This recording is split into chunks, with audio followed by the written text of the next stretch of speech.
I feel so irritated with the Western when they tell us it is your culture, it is your tradition, it is your stupidity.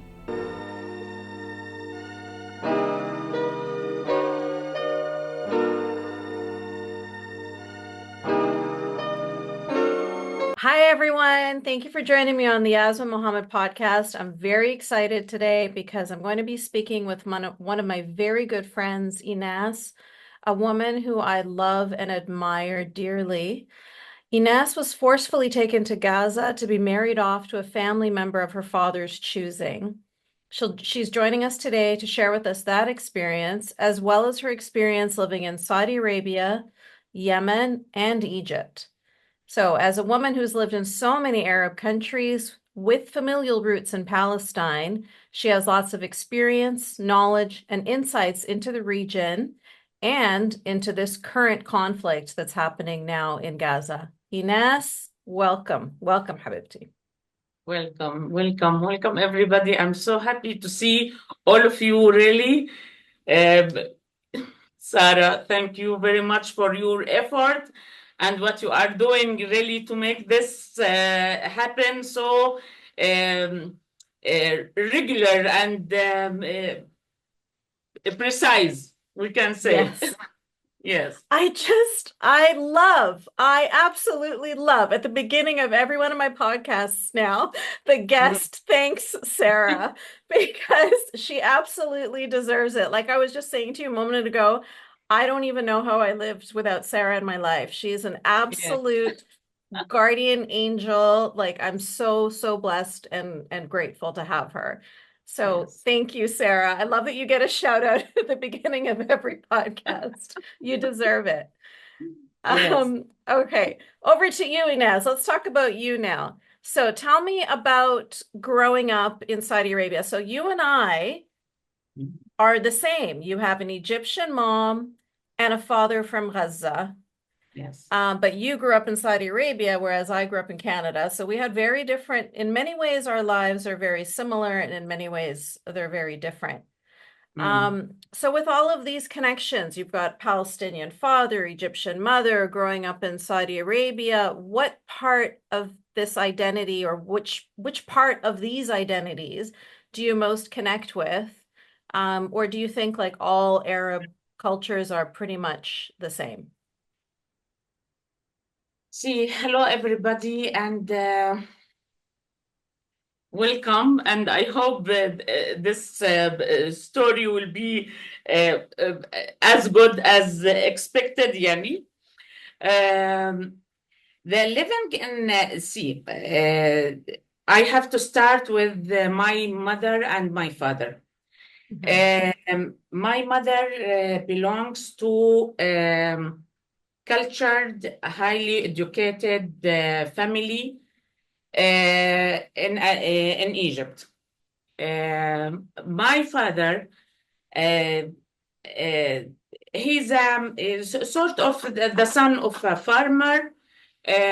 House, يعني they own the land, but they work in farming. And illiterate mother, يعني his mother wasn't able to read and write. But from the side of my mom, they are cultured and highly educated, and their father was a bank manager. That was something good and strange. يعني not all the يعني community they have this kind of father also. He was kind and biased towards girls. He loves the girls more than sons. That's This very is strange in in Egyptian yeah, culture. yes, in Egyptian culture, it is very strange. And every this whole East, it's a strange thing. But and he was very loving and caring, of a kind of husband also, respectful, and he takes his daughters to cinema and gift them books to read, and their life was happy, good life. Also, يعني economically not was so high because at the end he's a employee, يعني government employee also. But they were happy and satisfied and normal, good family. They live in Alexandria, and they were a happy, good family. But unfortunately, this nice father passed away when my mother was in high school. And my grandma, Egyptian one, she has to take care of all this 7 children. They are not, Wow. they are 7. Mm. 4 girls and 3 boys. One of them, the last one, was with epilepsy. Mm. My grandma also suffered a lot to manage all these things, although he passed away when she يعني the first 2 or 3 sons and daughters, they were graduated already like that, but it was tough Of course. like that. And my father came from Gaza to study in the university in Alexandria, and they came to know each other through my uncle. Yani my father, he was a friend of my uncle, and then this marriage happened somehow. He took her to, she was in 3rd year of university. She was in history literature. Literature, the college faculty of art and literature. But she studies history. She was in the 3rd, she was only 21 years old and got married to this Palestinian guy after the war in 1967. After the war, it was 1968. He took her to Saudi Arabia because he was working there since 1965. My father was, يعني, I wrote things so I can Yeah, remember. go check your notes.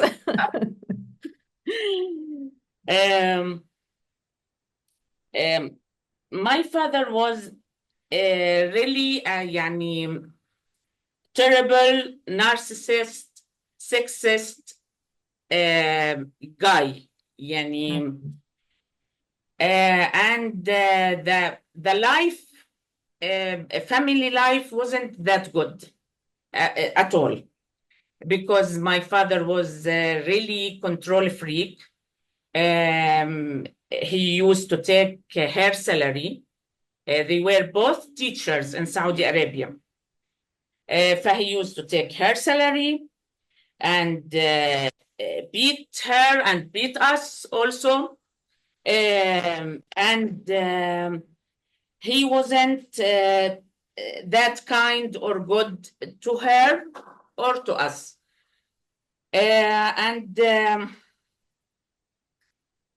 Because this gap between the 2 cultures of my father and my mother's side, he was jealous of her, Yeah. Yasmine.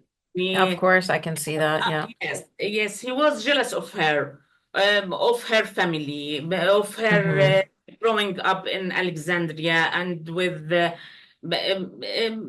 pleasant, nice country and free, real country.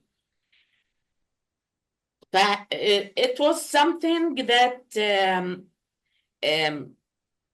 that wasn't at all comfortable. يعني this household wasn't comfortable at all. We were always afraid. The fear was so يعني fear is everywhere. Yeah. يعني I can remember if we are sitting, the five of us, we are two girls and two boys. After the girls are elder than the boys. My father, if we are sitting together and all of us, and he is away, when we just hear the key, and one Egyptian girl wrote about the voice of the key. Yeah. And we were all about, we were all, and my mother, she Scatter. used to Mm. scattered everywhere and leaving her alone. She used to make jokes. You are andal كلكم andal. يعني you are bad children. You are making me face this every day. I face this. My father wasn't يعني wasn't kind, Yeah. wasn't nice. And my mom, as he feels so jealous of her, they were, Yasmine and everybody,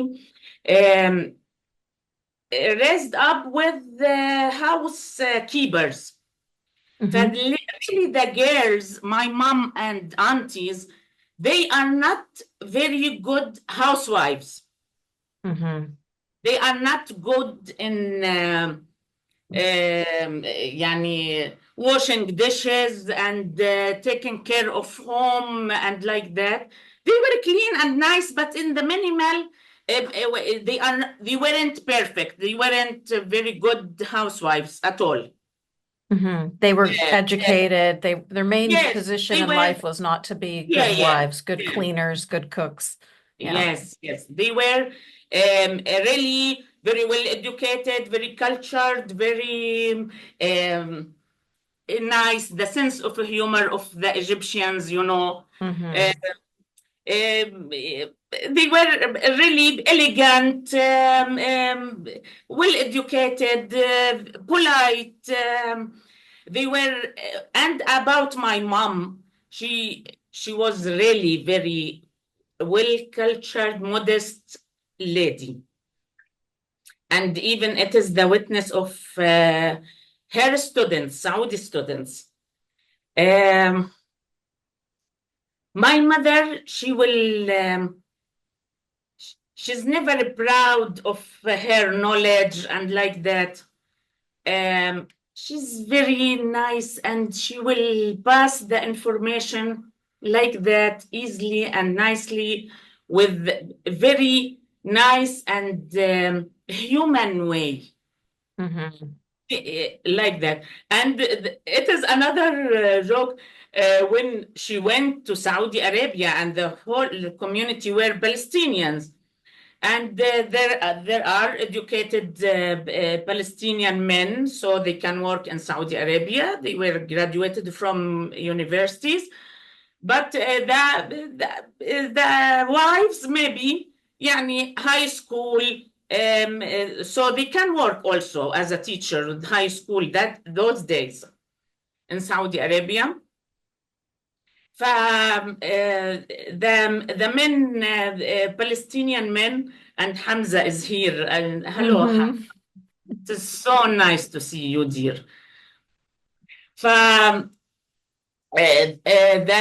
the Palestinians men, if he reads a book in his life, he will make himself يعني يا أرض تهدي ما عليك أدي يعني if I am the one يعني proud, so He's proud. so proud of himself. Yeah. And to meet my mom, and she finished already Voltaire and Molière when she was teenager. يعني it Mhm. is big difference in the attitude. Mhm. in the raising up in the standards. Mhm. There was a very big difference between both sides. Mhm.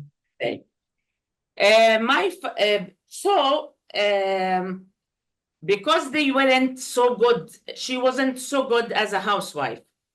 Mhm. You will not believe that all our lives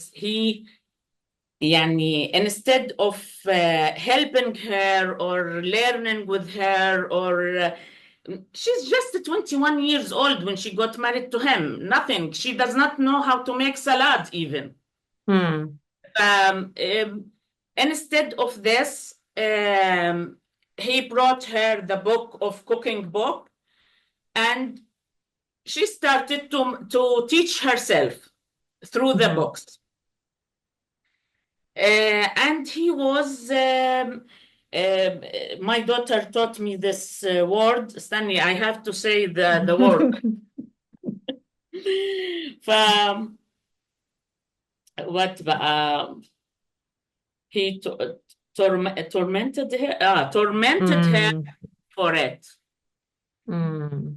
We talked about washing dishes in our lives. We heard noise and fights for washing dishes at the time of washing dishes more than anything else, more than anything important or Mm. fruitful to our future. I even, they were always this problematic situation. He creates it. He likes to keep us all the time in such this way of Stress. stress and anticipating things, Mm. anticipating something bad Anxiety. may happen. Yeah. Anticipating Baba will feel bad. Baba will do problem. But don't do this. Don't do that. But it was like this. But it wasn't at all good atmosphere. Mhm. And living in Saudi Arabia, as Mhm. we all know, made it even worse Mm. because everything in Saudi Arabia was Islamic. And in the beginning, it wasn't like that. I don't want also in Saudi Arabia. We were born and grown up in Al Hassa.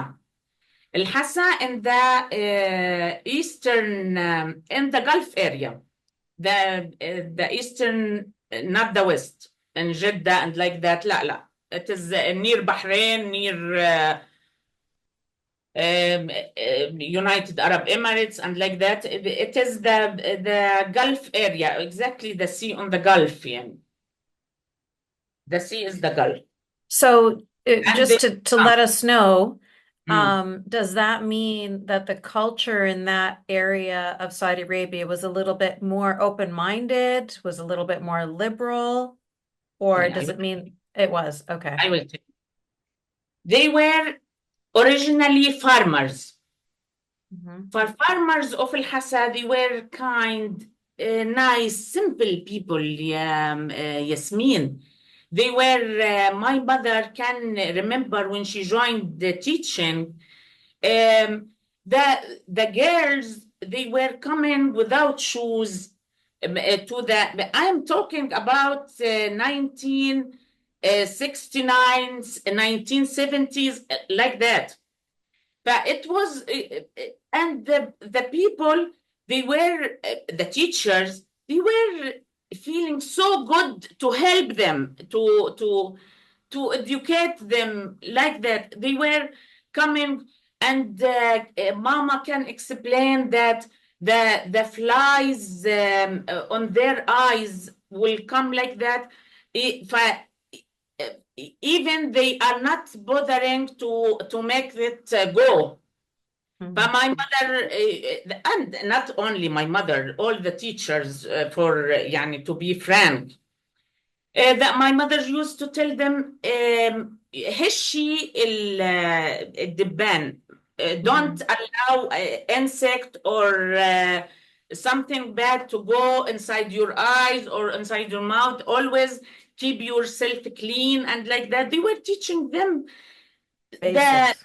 the basics, and they were happy to do. They were so يعني willing to do more. They were very sincere, actually. Mhm. And even, Yasmin, at that time in Al-Hassa, we had Saudi nannies because there were not, there aren't kindergarten those days. They kept us, يعني the nanny will come from her home, so my father and mother will go to their schools and she will stay with us. And they were exactly looking like Egyptian girls, this dark skin with big rough hair with big ضفيرة. I don't know the Braids. braids. Like that. And even the hair cover was a simple one. Small. Like this with the hair. And she used طبعا to come with abaya for sure. But she will take it off in the front of my father. And she used to wear something Short for sleeve. her, because she is going to wash dishes, to make all the household things and taking care of us also. They were normal people, but يعني they are backwarded يعني for يعني decades. But they were normal and they feel good about helping those foreigners and like this. Then after, we can say by maybe 1975 or something like this, they started to feel this is يعني you feel that the discrimination. You are Saudi, you are not allowed to serve in the house of foreigners or the house of Saudis only. Even the house of Saudis, يعني like that. They started, the husband started to prohibit them from going to work in foreigners like. Even I can remember the last nanny. They were two nannies. I can remember them very well. They were great and kind and clean and nice people, really nice people. And they were very respectful to others. يعني they feel that they are helping educated people from Egypt and from they know Egypt طبعا. يعني this nanny told my father, no, I cannot come.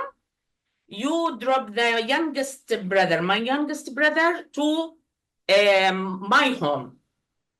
And when you are coming back from work, take him from me, because I am not allowed anymore to do so. This was the situation. And they started to be fanatic step by step. يعني when you live more there, you feel it is getting complicated more. يعني it is getting more strict, more complicated. I can remember even the face cover. The face cover was face cover, like gauze. It is black. Right, but very thin. Like gauze. So you can see her face normally from this. And they were, طبعا, as a farmers and people from beautiful farming area, they were putting this rihan in their breasts. This will give them smell, very beautiful smell. يعني I can remember the smell even till this age. I am 53 years old. I can remember it. And even the hair, the face cover was light, like gauze. يعني you can see her features. After that, when we went to school, لا, the situation became strange, and even they forced us in the sixth grade to wear abaya. And this was disaster for me. I just want to give a little description to people about what abaya is for people who don't know. Oh, you go ahead. Tell us about abaya. That is the traditional, in Saudi Arabia, the society, you can know the gender of the full society by what they are wearing. By the color of what they're wearing. They wear white top, white dress or something, white top. It's like the whole country is in a school uniform. Really. And the ladies, ya haram, they are يعني I can remember the abaya with all the disadvantage, not a single advantage of abaya, really. Especially in that heat. Yes. Also, to put more on ladies, it is a black, and the men, they were wearing white. It is like that. And the males, طبعا, they show their face. Normally, they make this ghutra and they show their face. The females, not even the face. And when you make wearing abaya for small girls like us, يعني the school was horrible. The school was really difficult because we cannot play anything. Even in this break, there is no sports. No ball even to play, nothing. There was nothing. The girls will create their own ways to play. But they were creating even the stick of هي المقشة أو for the broom. They were using it, so they will make it 50 centimeter up and jump, and they will record. She jumped 70 centimeters 2 times, 3 times, and like that. She jumped 1 meter. She jumped like this. They were small girls, and playing is very important. Playing is nature. Playing is nature. You cannot prohibit somebody from playing. Playing is childhood. What is childhood without playing? The school was like that, and we were wearing the uniform was with the full sleeves and a long dress. Also, they forced us to wear abaya on 6th grade. I can remember that it is a walking distance for me and my sister. We were going and coming, walking. Maybe father will drop us in the morning, but we will go back walking to the house. I used to take it to wear it and take it off the moment I go out from the gate. I couldn't accept it. I wore it so long, I couldn't accept it. It was something really humiliating. So And making you, as what you said in your book, Yasmine, when you said that as if you are not there. يعني you are not you don't mingle with things, with people, with nothing. But the Hasawi people, they were really, really nice and kind, and I made a friends with people in Al Hasa, with Saudi people. I will not يعني lose them for treasures and golds and diamonds. They are really, really, and a friendship of يعني full age. um, بعدين أنا عاوزة أقول لك إيه كمان. I mean, they're suffering too, those Saudi people, right? Yes, If not more. yes, they suffer more. Mhm. يعني I can remember. See, I have to tell this story because يعني see how they can really deprive them from education for a long period of life. I had a classmate, and I can remember her name even. She was pregnant. She was 15 years old or 16 years old when we were just in fourth grade. It was something يعني what is this, and we could not understand why she's pregnant and why she's married, and we thought she's very big and she wasn't that big, but يعني but it is Didn't make complicated. sense. Yeah. But she fought for this, and her mom fought for this. Fought for her to go to school? Yes, yes. Because she was the elder one, and girl, they did not bother about her to not to go to school, so she will help her mom in households and these things. But when the boys, he sent the boys to school. She felt, the mother felt this is something كده. Meanwhile, she was also married as a child marriage. Right. And it was so normal يعني to find in high school they were pregnant girls, and this one she was also in it is the age of high school actually she was, but her mom told to her husband, yeah, you have to make her study.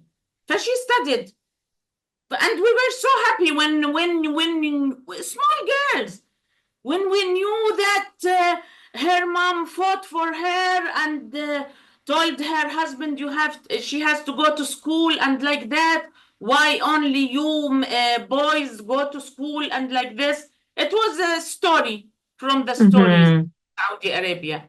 يعني فimagine يعني How all many?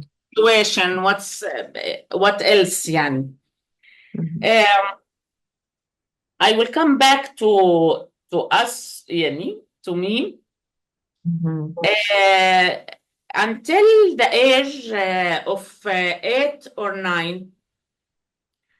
I thought my dad was a good parent, and I used to love him. Then they both are teachers, and they were coming home in the same time. يعني the same time they will come home together in the same profession. ف when I was 10, 11, I noticed that he will go take shower and rest. And my mom, she will take off her abaya, even many a times forgetting to take off her shoes, and run to the kitchen Mm. to cook us lunch. And that time, I started to feel there is something wrong. I was just 10, 11 years old, and I felt there is something wrong. And this man is a dictator, bad man, and this woman is a victim. And from that time, I started to rebel,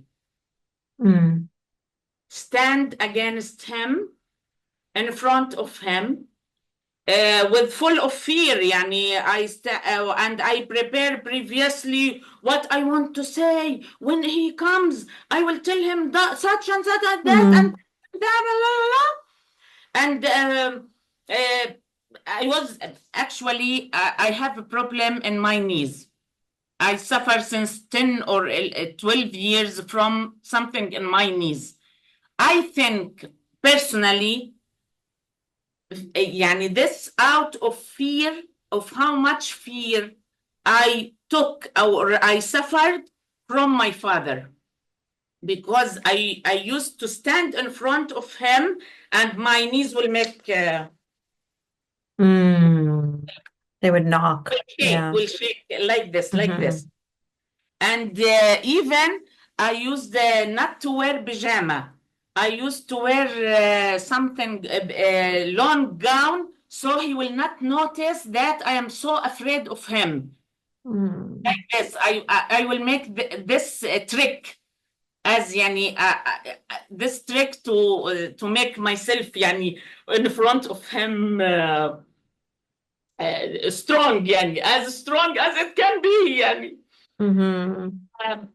This scene made me feel that what is this? يعني what is this about? Even he wasn't see in Saudi Arabia how much it is hot. He never bought to her decent AC in the kitchen. The worst AC he will put in the kitchen, because he doesn't not spend any time in the kitchen. She is the one spending all the time in the kitchen. And he used, even when يعني don't think if she will do good food, and she was with days, with years, she was very good cook. He will never say her thank you, تسلم إيديكي, anything of this sort. Even one time, he did not like, he felt that the food was, the salt of the food wasn't that good. And he turned the plate on her head. Motherfucker. أيوة, in front of all those small, of all her kids. He did this scene and we started crying, and we were terrified. And she felt so shy, so shy. Go to your rooms, go to your rooms. Doing like this with her hair and gown. Go to your rooms, go to your rooms now. I will manage this, she said. And we were crying, and four of us, it was something very, very dirty act. As it was, يعني I think he was in a mission to humiliate her, to make her feel bad about anything in her life. I don't know. He was afraid that she will escape and she will go back to her country. I don't know what was in his mind, but my mother, not at all from this sort, Yani, because she will not leave us. Mhm. And she used to say to her friends, Egyptian friends, you have no idea what does it mean to have Palestinian kids. You don't know. You cannot understand what does it mean to be Palestinian. It is zift situation. It is corrupted situation for a human being to be Palestinian. Hamza will agree. ف What was your mom mm, when she was saying that, was she saying like that's why she needed to stay there to protect you kids? yes, yes. Mm-hmm. It is stateless. So You yeah. are stateless. Yani you don't have a real country, a real homeland. And It's the Arabs are also being bigoted towards you too. Like you're not feeling like you're part of the the society, Arab. no. Mhm. Saudi Arabia, not at all. You will never feel that you belong. See, I lived in Saudi Arabia for 46 years. Not a single minute of those 46 years I felt I belonged to Saudi Arabia. Nothing. This feeling. But I belong to my Saudi friends. Right. As an example, we belong to each other. When something bring us together, and as a woman, as girls, small girls, the family situation, I'm telling you, it was common. It wasn't about my father because he's Palestinian, or all Palestinians like this. I know very, very beautiful Palestinians fathers. لا, it was normal for fathers from any country to abuse their daughters, to abuse their kids, it is normal. That's why I'm telling we are in the East, we are the same. In many aspects, we are the same because all human beings are the same. You will not, as a small kid, I felt that from this scene of the kitchen and they are coming back, was taking rest and she's going to the kitchen. I felt there is something unfair. There is something wrong. I don't know about women's rights, nothing. But see, the child knows. The child knows. That's why I feel so irritated with the Western when they tell us, it is your culture, it is your tradition, it is your stupidity. Yes. It is your stupidity. It is your unhuman discrimination of a race. Even they look to us all as something. They don't know about freedom. They don't know about rights. They don't know. No, we know. We know very well. We know very well. We do not need books or like that. You are by nature, you know. There's something wrong. Living in Saudi Arabia, it is something wrong. You are deprived from books to read. And it was a drama for my mom. For my mom, especially because it was hard reader. It was a drama for her. Only newspaper. We get only newspaper and magazines. Huh? I used later on, I used to smuggle the books I want to read in the trousers, my trousers. When I go to Egypt, I started put the books like this, yes, Yasmin, in the trouser and like this, because I noticed when it is when it is accumulated like this, they will discover it. And it was in the airports of Saudi Arabia. You are not allowed to take books. All Especially, books? Like, did they have a list of censored books, or just nobody's allowed to read? Books and list of books and points and like that. You are not allowed to make this books enter Saudi Arabia. Yes. For a specific reason, Najib Mahfouz were forbidden from Saudi Arabia. Yusuf Idris was forbidden from Saudi Arabia. Nawal al-Saadawi for sure. Nawal al-Saadawi. Well, she's a feminist, so she's the Yes. worst. Yeah. Yeah. It was, we were, go to a library in Saudi Arabia. That time, all the books are Sahih Bukhari. Yes. all scientific. You can. We have to say this also. It was. I got scientific books from Saudi Arabia, very beautiful. But you're not allowed to have any novels or poetry, like no literature. No philosophy, no literature, nothing.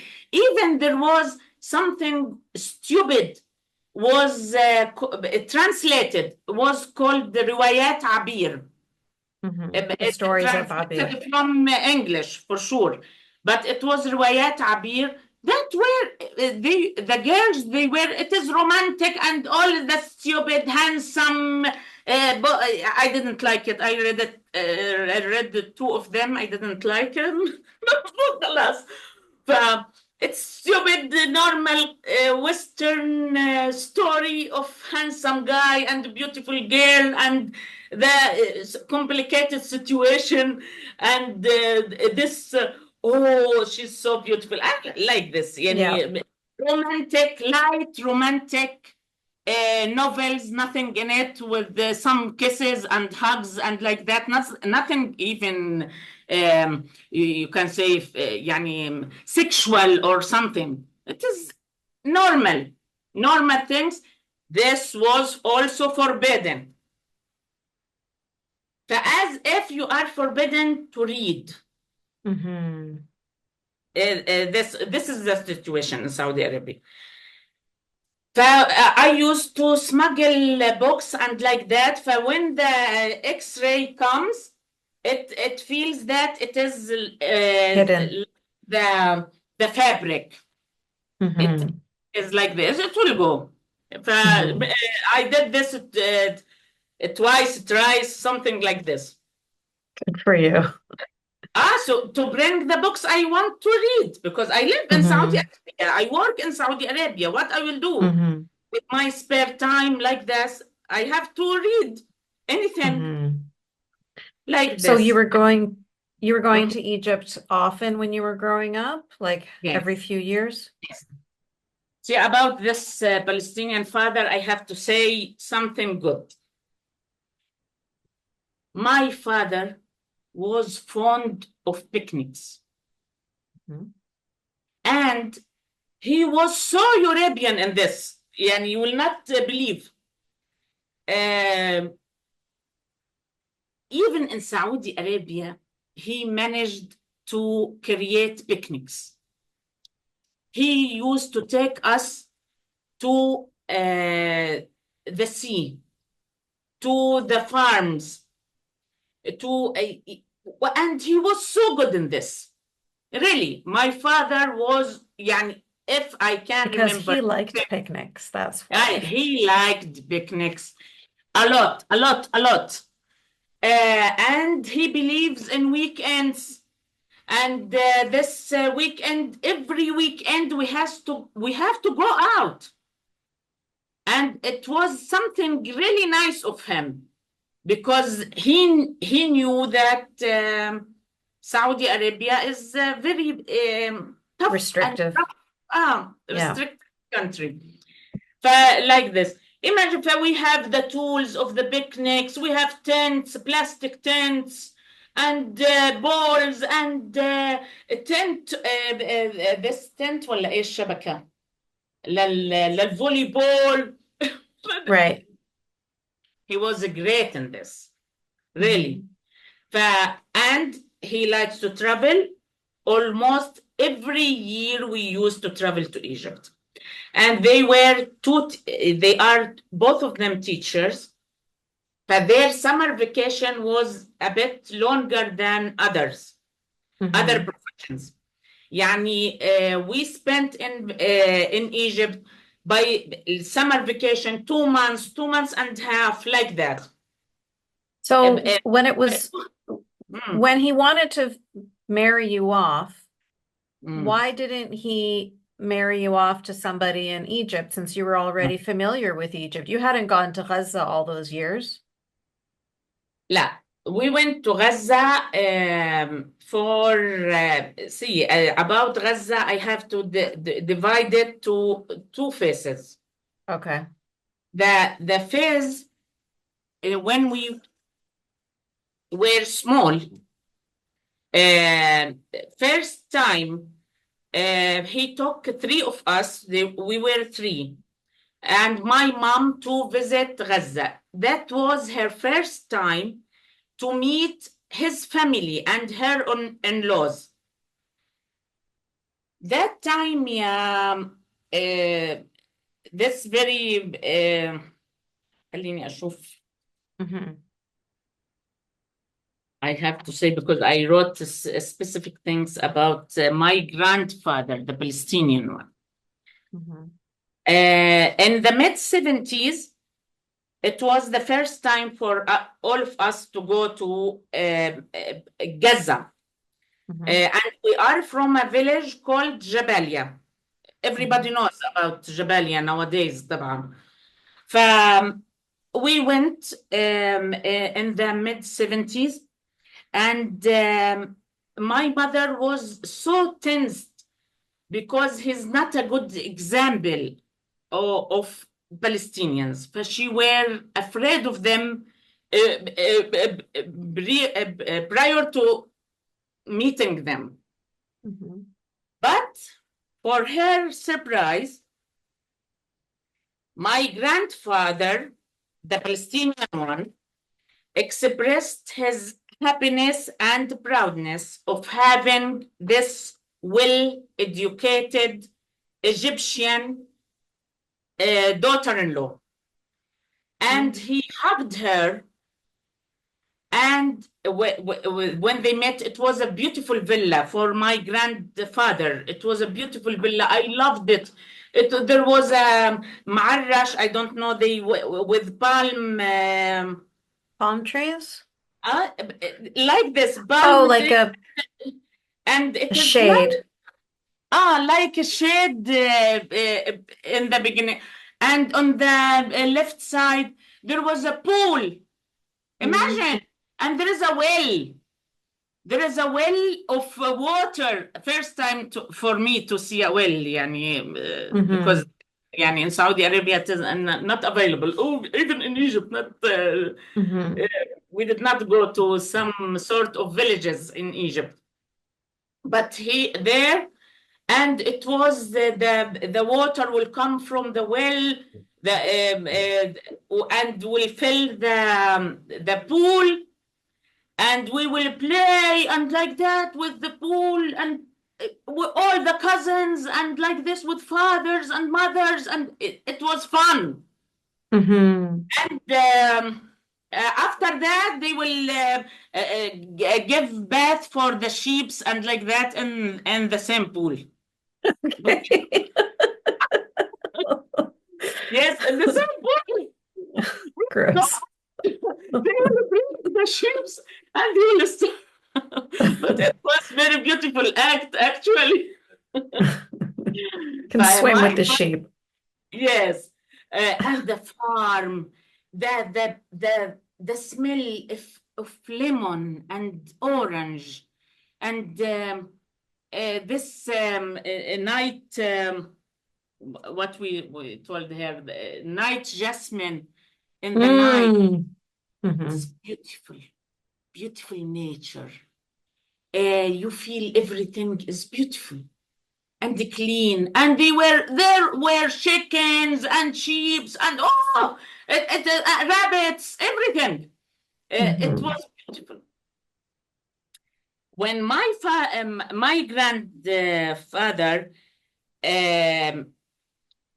saw my mom, and he received her in a very welcoming way, and he was so proud of her, and he started to tell. But you translate this, Yasmin. I couldn't translate it.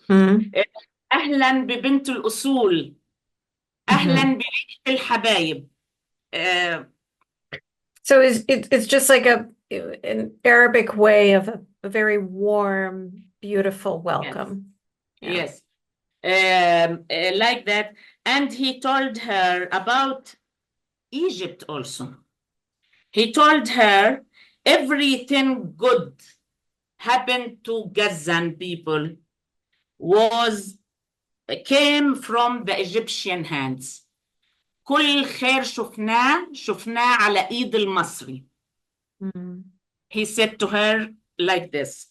And my grandfather did not allow his kids, this we have to say it, did not allow his kids to join resistance after the war of 1967. He did not believe in fidais. That's his opinion. I'm not telling all the opinion will be like this. No. Telling his opinion were like this. He told no. When fidais came for him to make the youngest sons go to the resistance, he refused. He said, no, I don't believe in this.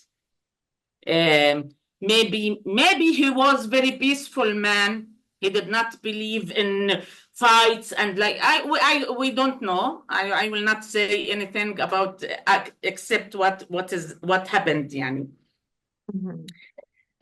This طبعا after 1967 started the occupation of Israeli occupation of Gaza after the war.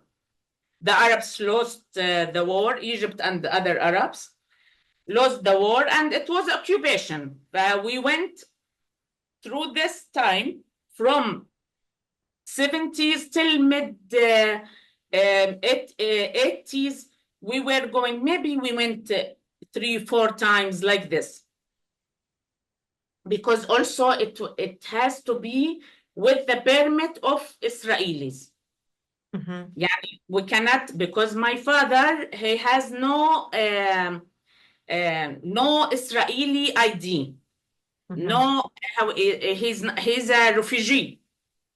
Because that the time of war, when Israel won the war, it said whoever is inside is inside. Whoever is outside is outside. خلاص يعني that was the case. Many of Palestinians, they lost the ability to go back home. They got طبعا they were already getting this Egyptian document as Gaza people. It continued like this. So خلاص, we have to get the permit. Not every time they will give the permit, but mostly يعني we were able to visit maybe 3 times, 4 times. I can't remember exactly. In the childhood and my teenage يعني. Like this. We talked about what there is something I want to tell about Palestinians that time. I don't know if you are aware of this, but this is something scientific and also socially amazed us. When I was in Gaza, I saw many hermaphrodite ladies or guys. This is something very rare, and it is common in Gaza. What do you mean pseudo hermaphrodite? Hermaphrodite, when you are male So- and female in the same time. Okay. You carry, they mostly males, but also they have some hormonal issues with having مش عارفة إذا حمزة they know look after this اسمها pseudo hermaphrodite males. And they're Okay. common in and Gaza. يعني and they were calling them shakar. Oh, this is The very new name, information to the me. normal name, the name, they know, they are known about it, by it, or sorry, shakar. They were calling them shakar. I think he means Ashimel, I think. Ah, okay. So trans people, so this is not okay. So I was thinking it was like a genetic mutation. I was thinking, No. does this have to do with like inbreeding? Okay. استني. That two ladies, they were coming to visit us in my grandfather place, and they were very strange with the breasts. They cover their hair normally like females, and they are wearing gown like females, but they have beard and mustaches, and they might be also having a penis or both of okay. them. Yes, it is something strange, very rare and strange. But the beautiful thing, they were very respected. That time, they were very respected. Those ladies, the two ladies, and they were sisters. And they come to us, and we welcome them, and we kiss them normally, and like this. They sit with the ladies, and then one of them, she was her sense of humor was high. She used to say, after sitting with the ladies, finishing sitting with them, she used to say, Salamu alaikum. I will go now to my many friends. Leave the ladies and go to the men, and they were friends. The ladies, they were her friend, and the men, they were her friend also. And she has this kind of confusion between being a male or female, but she was, as a creature, peacefully, and they treat them very respectfully. Very respectfully. Why I am saying this? Because see how Gaza people, they were accepting this kind of genetic disorder or whatever, which is mostly sexual. It is something sexual, but they were very respectful with them. They were happy people. Even if you want to transfer to full male, you have by puberty and before being a teen. And I met people, they already transferred or converted to full males. and those males, they can have sex, but they cannot produce children.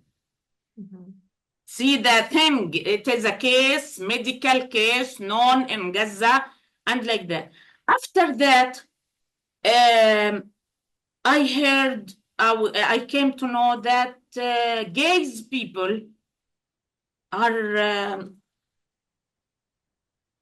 by the Islamic invasion to everything, because they were accepting those people normally. Okay. Mhm.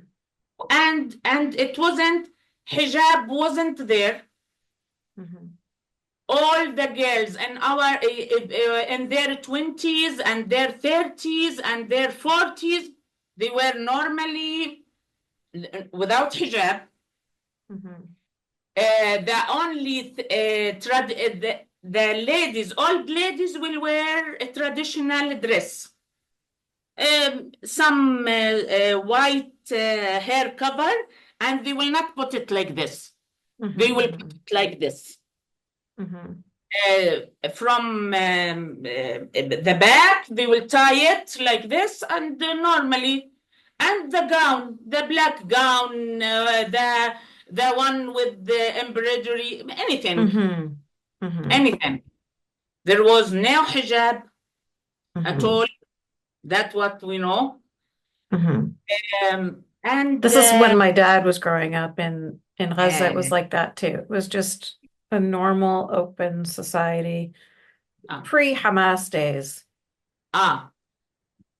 But when my father dragged us like sheeps to Gaza in mid-90s, it was totally different. Because you had the Muslim Brotherhood had moved in. Now it was the Israeli occupation finished. Mhm. And now it is the time of Sulta authority, Palestinian authority. But the Islamic, what I say, Islamic influence were everywhere. Everywhere. That time also, when we were teenagers or like this, there was some bad things as a forced marriage. It was there. We cannot deny this. It was there. Forced marriage was there. Not giving the girls the inheritance, their share of dead father or dead mother or whatever. It was also a thing. What was it? It was also misogynic. Misogynist. Yeah. Misogynist society normally, like the society in Saudi Arabia, like but in a bit modernized, not like Saudi Arabia exactly, but the same, the mindset is the same. But in mid-90s, it was totally different. It's interesting that you watched the Islamization of Saudi Arabia, and then you watched the Islamization of Gaza too. And I watched in Egypt too. Of course, and yeah. I watched on also Of in Yemen. Yemen, Yeah. like that. When we that in the mid 90s, طبعا there was it was a sulta, and that's why يا Hamza, I always want to the sulta also is Islamic. The sulta also of Palestine, Islamic. So when you say sulta, if you translate that into English, is that the authority, Palestinian the Palestinian Authority? Abbas. Okay. Abbas. Yasser Arafat bin Abbas. It is also Islamic. Recently, before 2 years, I think, Abbas set the age of the girls, the minimum age to get married, 18. Okay, for the Okay. girls to get married is 18, but the judge is allowed to see what is the situation, assess the situation, go to hell. Mhm. You can make it 18, and if somebody made his daughter to marry younger than 18, keep him in the jail. You are keeping Palestinians in jail for saying any objection about you. You can do this. Mhm. You can do this. But no. For both sides, but Hamas is something else. طبعا there, Yasmine, you will not believe. We were invited to attend a marriage, child marriage, and my mother was shocked because the groom was 17, 18, 19, something like this, and the bride was 12, 13, something like this. Mm. Children. My mother told, oh, that's Middle Ages. يعني really, we are witnessing Middle Ages. And hijab was everywhere. Even I did not wear hijab in my life. يعني I was from the rare girls who resisted it. Except for when it was forced on you in school.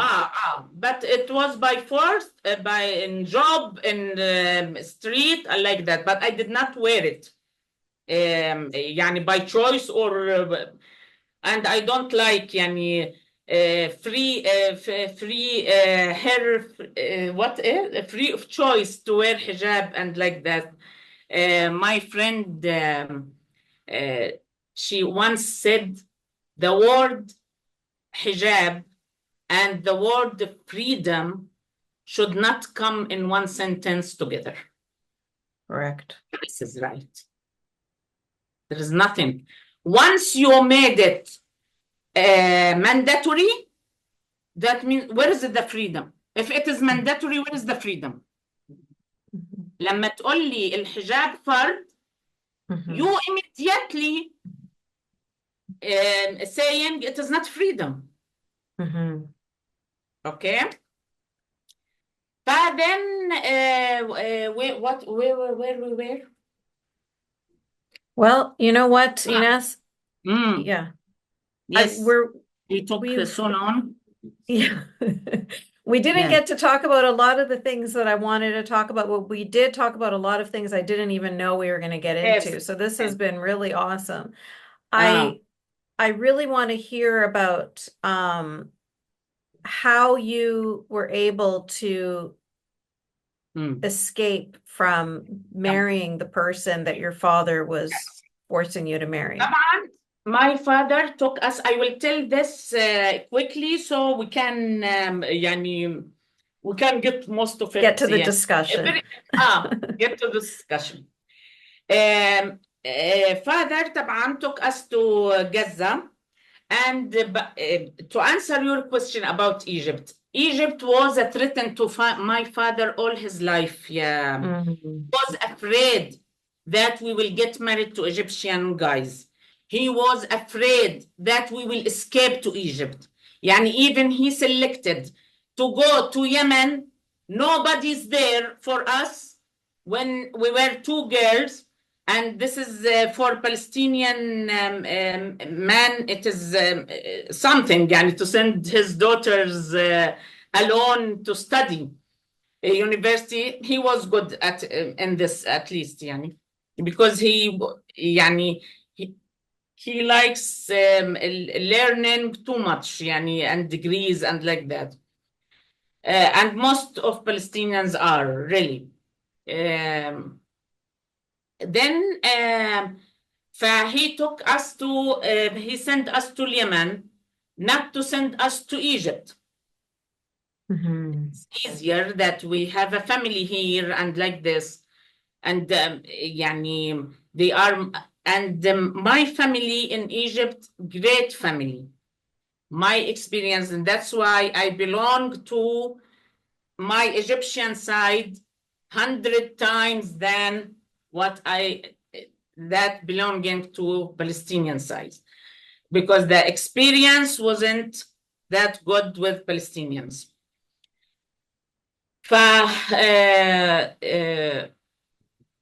بقى took us there to get married. I was graduated from university already. يعني I was 23, 24, something like this. يعني a big girl. Then what was his plan? That if we said yes to somebody, he will say no. And if we said no, he will say yes. So the conclusion, we will not marry anyone. And that's what he wanted. He wanted to take me back to Saudi Arabia for a job. I will tell briefly. Oh, yes. Yes. So that you could continue to work and he can take your salary. He can continue what he did with my mother of taking her salary and depending on her, especially at that time when I graduated from in 1993. He was finishing his contract with in Saudi Arabia on teaching. And you know, in Saudi Arabia, you have no rights. You get only end of service allowance, 50,000 riyals only. 50,000 riyals is nothing to do with it. And because my father is narcissist and stupid, he did open grocery and he could not manage it. And he lost even those 50,000 riyals like that. So when we were there, it was totally strange and difficult, and nothing was good in the mid-90s. طبعا eventually my sister got engaged to one of my cousins, and for the cousin, he was in love. That cousin was in love with somebody. Imagine how he forced him, his father forced him. And when we sat together, I told him, you are in love with somebody. You stand for yourself. Yeah. He told me, the boy, the man, he told me, I cannot stand against my father. If he will tell me marry this, I will marry this. I told him, you are in love. You are in love. يعني, how is it possible يعني, like this? I refused all of them. What father felt like he's embarrassed and like this. And also, there is something dirty he did. Because I am with the degree and a little bit prettier than my sister, he made my dowry double of hers. Imagine. And this was so insulting, so humiliating, and like this, because she hasn't a college degree or university degree, where I had one degree. He was bargaining, as we are really, Yasmine, property, bargaining, and like that, like you are in the market for soup. ف then he decided, طبعا he was afraid to lose his exit re-entry to Saudi Arabia. Eventually, what he did, and he feels embarrassed from my uncles and like that, then he just booked tickets for him and my mom and left us there alone in Gaza, in the custody of my uncle, and handed him our passports and said, do whatever you want with them. And all of a sudden, me and my sister were alone there, and there's طبعا we were allowed only to talk with the cousins of the area, of this area. We are allowed only to walk, no money in our hands, no passports. Our passport are with him. You're imprisoned, basically. Present, basically, and he sent us from this villa to the apartment of my father. It was not furnished. They gave us 2 mattresses and pillows. Exactly like what I'm telling you. And the other uncle is downstairs, and they will call us on the meals time. Come, you have to eat. Come, it is a breakfast. Come, it is lunch. Come, it is dinner. Like this. And to tell you how much they were religious and like that, I had a cousin. Maybe he was 9 years old that time. I was 23, 24. And during the discussion in the night after dinner, and we drink tea and like this, and they were a discussion. That discussion was about also freedom and the situation in Gaza and like that. And this 9 years old boy, he told me, why you are talking? You are kafir already.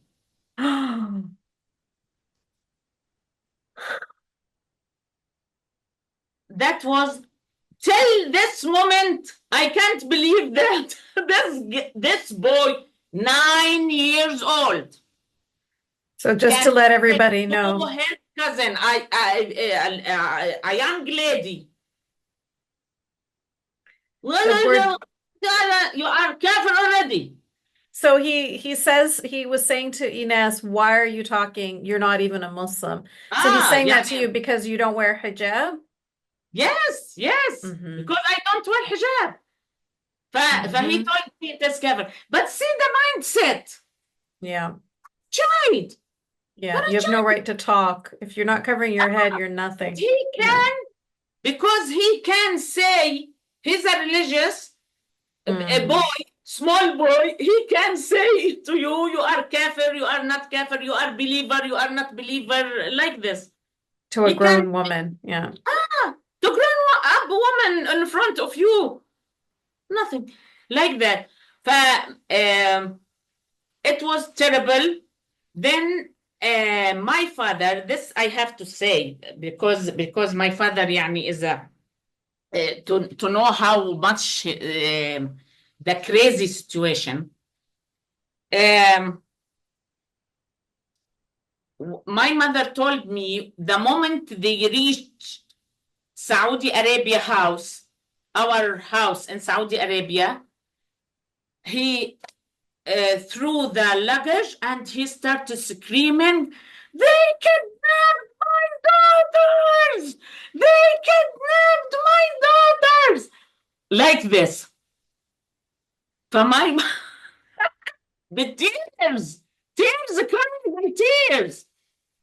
They kidnapped my daughters. They kidnapped my mother that time. My mother screamed and was exploded and told him, you handed your daughters. They did Mhm. not kidnap them, you handed them like that.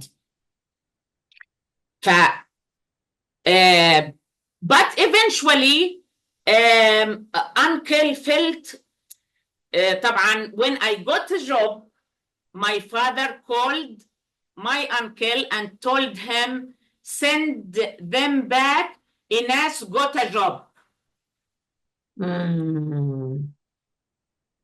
Mhm. I think uncle, I don't know actually, but I think uncle felt that there is nothing fruitful out of their presence here, and we are spending money on them like this. And it was winter. Yeah, and it was winter.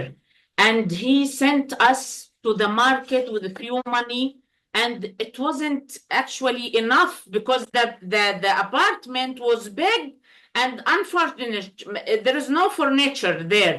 Also, the mattresses and like that, as much as I can remember, it is 30 years before. Yeah. You made me, Sarah and Yasmine, you made me يعني digging To the deep memories. to the deep memory, to the memory Yeah. I want to remember. I'm sorry. It was a pleasure, yeah, Yasmin. حقيقي, always talking to you, it's a pleasure. Pleasure's all mine. We are talking to make the people know Mhm. how The disastrous reality. Mhm. the reality of Mhm. being under Islamic rule and under patriarchy, under this I don't know, Misogyny. misogyny, under this tribal, the Mhm. Bedouin people, Bedouin girls has another kind of stories also. Yeah, of course. It is a disaster for girls, especially. It is Mhm. really a disaster. And when you are chanting everywhere, as what Hamza said, when you are chanting everywhere, Hamas and Palestine for Palestine from the river to the sea, you actually supporting our oppressor, supporting our oppressor. Don't do that. Don't be as useful idiot. Yeah, Mhm. don't be like this. You Mhm. stand with the peace. Stand with the peace. Believe the Palestinians from Gaza of we want to live. Hashtag بدنا نعيش. Listen Mhm. to them. Listen to them. They are telling the truth. Listen to them. Simply, this is disaster because they listen to everybody. Western, they listen to everybody except Gaza people against Hamas. What is this? This is mania. It is euphoria. It is something. It is not. There is no sense in this. There is no sense at all. Mhm. No sense. And if we will not commit both the crimes happened from both sides, we will never reach to anything. Mhm. We will never reach to anything. And don't classify the crime according who's doing it. Mhm. This is very important. Crime is a crime. This man, because your father is doing it, it is not, it is half a crime, quarter of a crime, 10% of a crime. No, it's a crime. Like this. What we want to say also about what Yasmin. So some people are asking about the spread of Islamism. So we talked about how you watched Egypt, Yemen, Saudi Arabia, Gaza. Very few people in this world got that perspective that you got to see these countries pre the Islamization and then to watch it happen before your eyes in 4 different countries is pretty amazing. Yes. So some people are asking, but weren't these countries already Muslim? Weren't these countries already Islamic? So just a little bit of a description for us of like what that means when we say that these countries became Islamized. They became Islamized for Gaza and Egypt. See, in Egypt, it started by the military rule.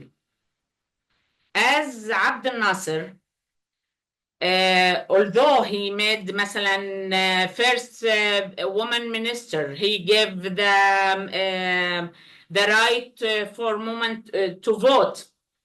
But he made also this Quran radio channel for the first time in Egypt, and he made yes, I have to. He made this ID. With the ID, he added the religion to the Egyptian ID. It wasn't before. And I think since then it's spread everywhere because in Egypt, what's happened in Egypt is happening everywhere else. A big influence of Egypt, in good and bad. It is like this in good and bad. I can say that in Saudi Arabia, we were studying those religious, it was 5 subjects, Yasmine, in school. Hadith, Quran, tafsir, fiqh, tawheed. 5 subjects we were studying in the high school of Saudi Arabia or the schools of Saudi Arabia. It is a very big amount of religion subject. Who are the writers? Muhammad Qutb, the Egyptian one. Like that.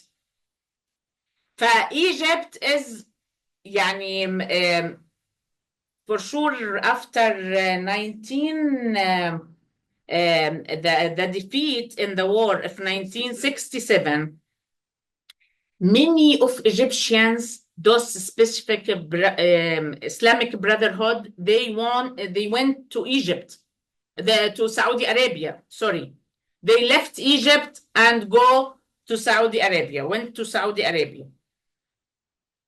And started طبعا in the education. It is their field of interest. That's why I am with Hamza when he said, I watched his episode, when he said it is education, first education and education and education. It has to be education. Yeah. فطبعا the influence of Egyptian fanatic was there. You cannot deny it.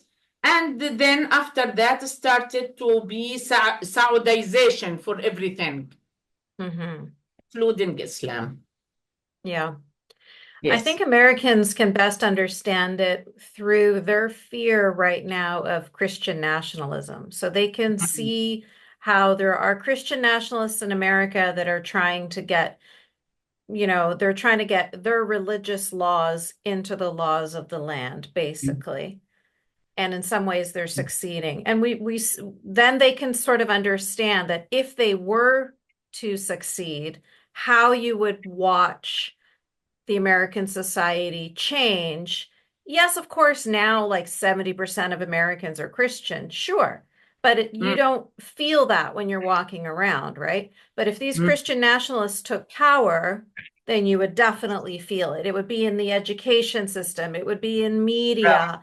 It would be in, public policy. It would just become codified. And Yes. so these things that were happening in some home, sometimes, somewhere, would suddenly become the Yes. more common thing. Yeah. Yes. Everywhere. It will be everywhere. يعني you can smell Islam in every country of our Islamic country. It is in the air. It is Yeah. really in the air, for sure. Mhm. As an example, مثلا في in Egypt, this obsession of hijab, Mhm. it is something يعني really very strange. Obsession of hijab. Although there are many, many, many, many girls and ladies are taking it off.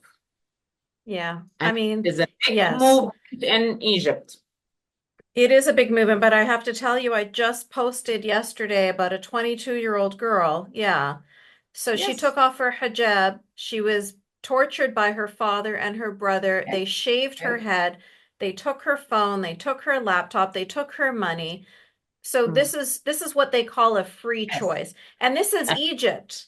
This is Egypt, is where Egypt. women are relatively free, and it's a relatively Aywa. progressive country compared to the Ah, other countries to that are other Muslim countries. majority. Yeah, and this is the kind of thing that we're seeing in Egypt. So just Yes. imagine, and what are we seeing in Iraq right now? They're trying to lower the marriage age down to 9 years old. Like, this is all just like regressive, Ah, clawing back women and girls and humanity yes. 1400 years back in time. That's what it means to be ruled by this religion. It means that we're going to go back to the dark ages. Yes. All right, so we've got Hamza here, the favorite Yes. person of both of us. Hamza, please unmute yourself. I just wanted to say hello to Enas and you, and to thank you both for this effort. Oh my gosh. Hamza, you are the OG. We are so proud of you. Yes. When I was learning about the We Want to Live protests, Mm. it was breaking my heart. I was sitting here just crying and frustrated and angry that we couldn't get any kind of media attention, that nobody cared, that nobody understood how brave these people are.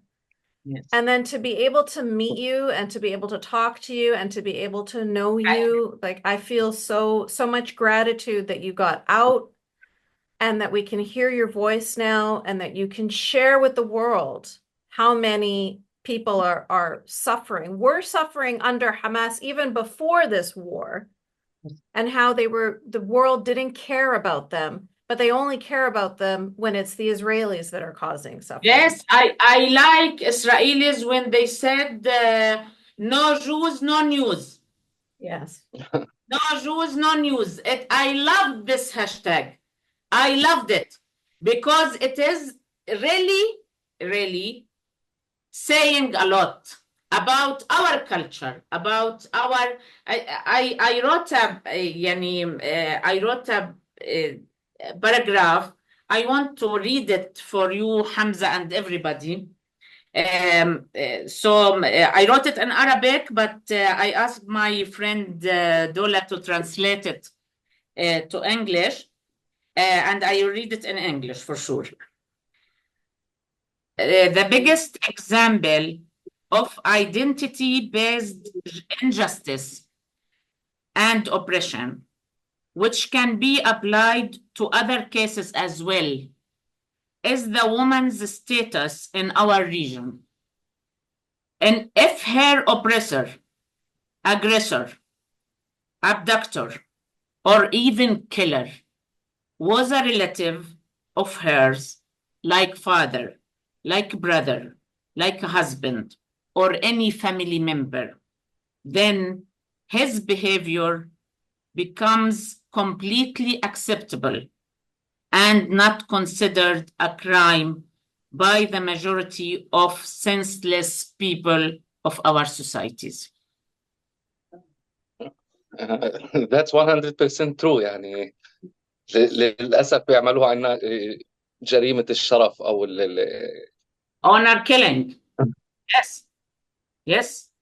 Honor killing is disaster, and it is there in الضفة. Also, even in الضفة يا حمزة, more than Gaza and Jordan. And they are, I don't know, they are chanting for what? They are supporting what? And we will talk about supporting Islamic terrorism. Yani now it is something to discuss and make all this our lives, suffering from them and their rule. And now we will discuss this. And we will discuss this with the Western also. We have to explain this to يعني we cannot get it understood in our societies. Haram, this is too much for us. Please يعني Western people, please, this is crazy. What you are doing is crazy. يعني you cannot. And also Hamas started the thing, not يعني there is no see. So we have to read the history again and commit of the both crimes. The crimes done from both sides should be committed. خلاص, we are not committed يا ربي, acknowledged as crimes. Crimes, yes. All the history is filled of those things.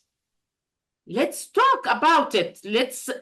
And don't make us the people now. They are, yeah, they want Gaza people to be silenced. Those who are of Bedna Naish and against Hamas, they want them.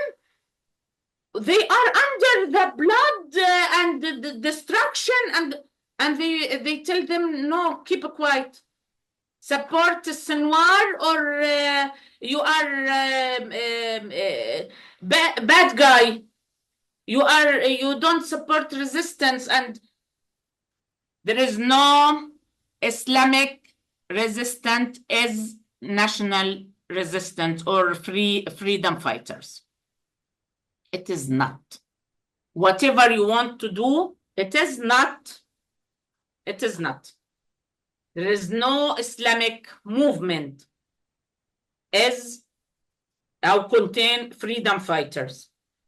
No way. You can't, it's like you said, you can't put hijab and free in the same sentence. You certainly can't put, Yes. Islamists, Hezbollah, Houthis, Hamas. You can't put freedom in the same sentence with those guys either. Absolutely not. And what's really sad is that in our own communities, in our own societies, you can't talk because it's dangerous, right? You have to support the Ummah. You have to just only talk about the bad Americans and the bad Israelis, but you never talk about the bad Arabs or the bad Muslims, right? You keep your mouth shut, you swallow that, you never self-criticize. And then in the West, exactly the same thing. Exactly the same thing over here. Criticize the Americans, criticize the Israelis, but don't you ever dare criticize the Muslims or criticize the Arabs, because that makes you a bad person.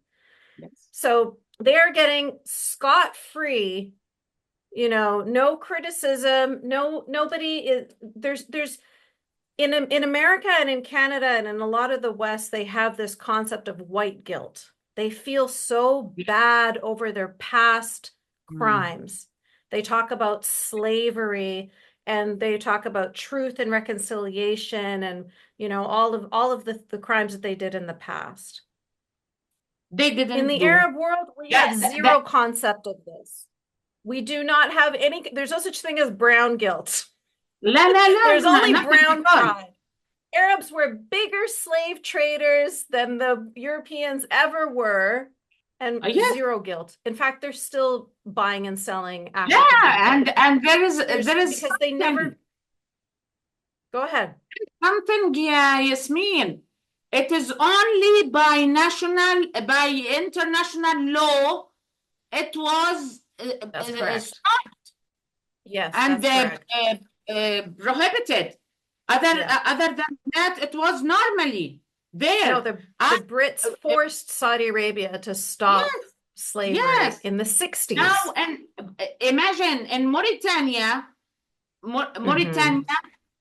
they made it also by law, يعني that they finished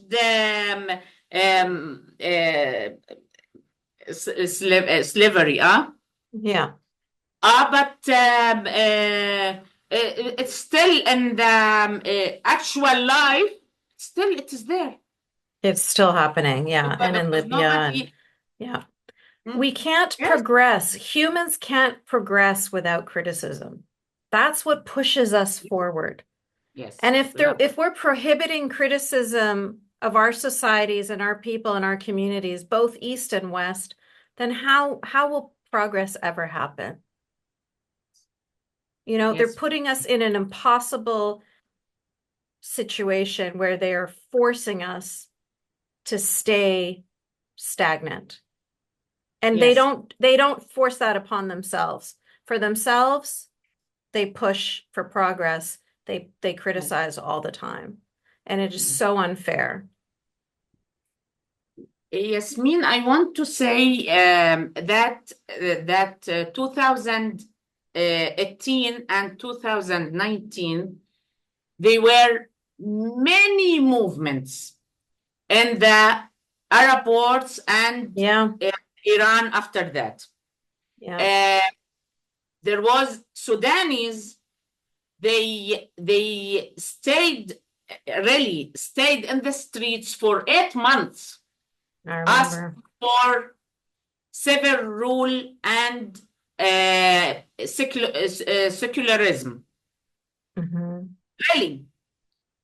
And nobody covered this and took it as a real movement of freedom. Yeah, also broke my heart. How, يعني not only Al Jazeera did not mention it, this Al Jazeera should be closed by يعني forever, يعني Yeah. not a single يعني paper will remain from it. Throw it all away. Really, but not all. But where are the Western media and the stand with those really fighters for freedom? 2019, I have to mention. بدنا نعيش in Gaza with a brave movement, brave march. 2019 in Lebanon, كلهم يعني كلهم. We want to remove all the ruler of Lebanon. Nobody supported this. Also in Iraq, it was a peaceful movement. علمانية علمانية لا سنية ولا شيعية. يعني secularism, not a Sunni, not a Shi'i, not any kind of Islamism. Nobody cared about them. They killed them one by one. But they followed them, they killed them one by one. In Israel, Palestinian ladies in a movement. I want you to read about it. It's a beautiful movement. First movement in Arabic speakers that they said لا للذكورية, لا للأبوية, لا للقبلية, لا للعقلية. طالعات وبدنا نعيش محررات. Wow. It was a beautiful movement. Can you translate that for us? Yes. يعني طالعات يعني we will go out and we want to be liberated. we will live liberated. Those Palestinians and this movement was in Lebanon, in Jordan, in Gaza. Imagine in Gaza. But Unbelievable.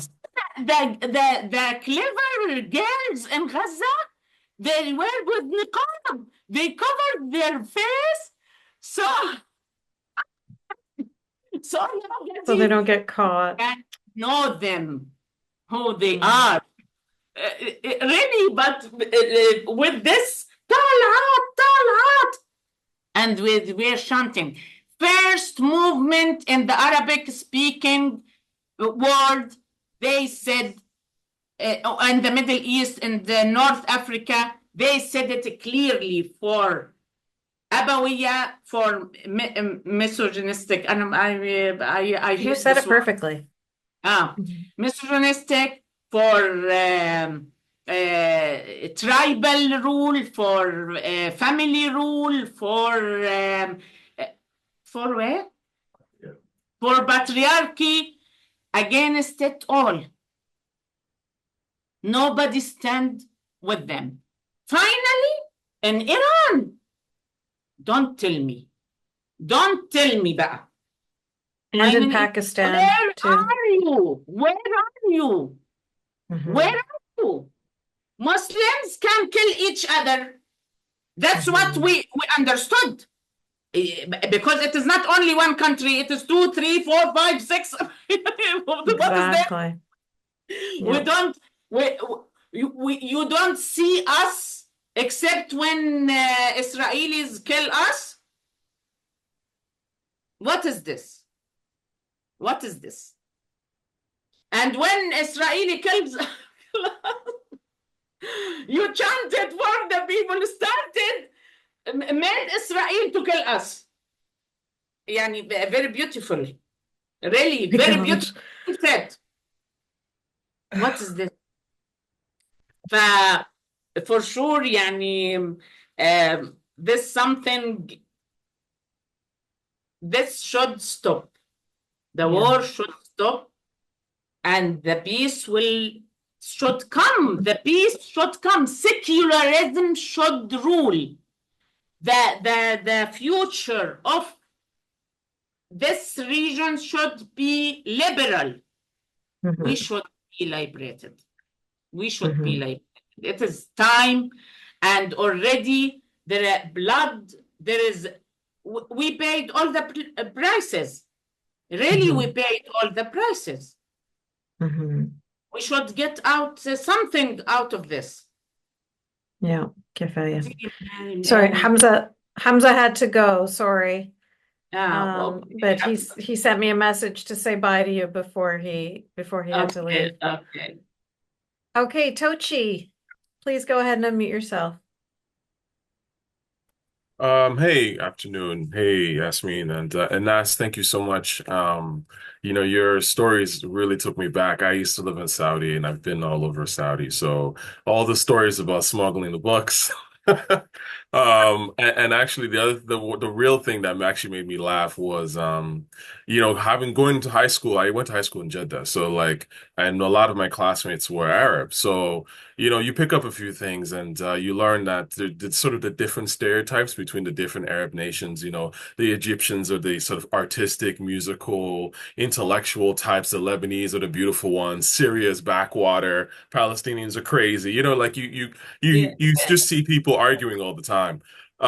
So it's just funny that your story about how when different attitudes that even the sort of Arab nations have towards each other, I found very accurate.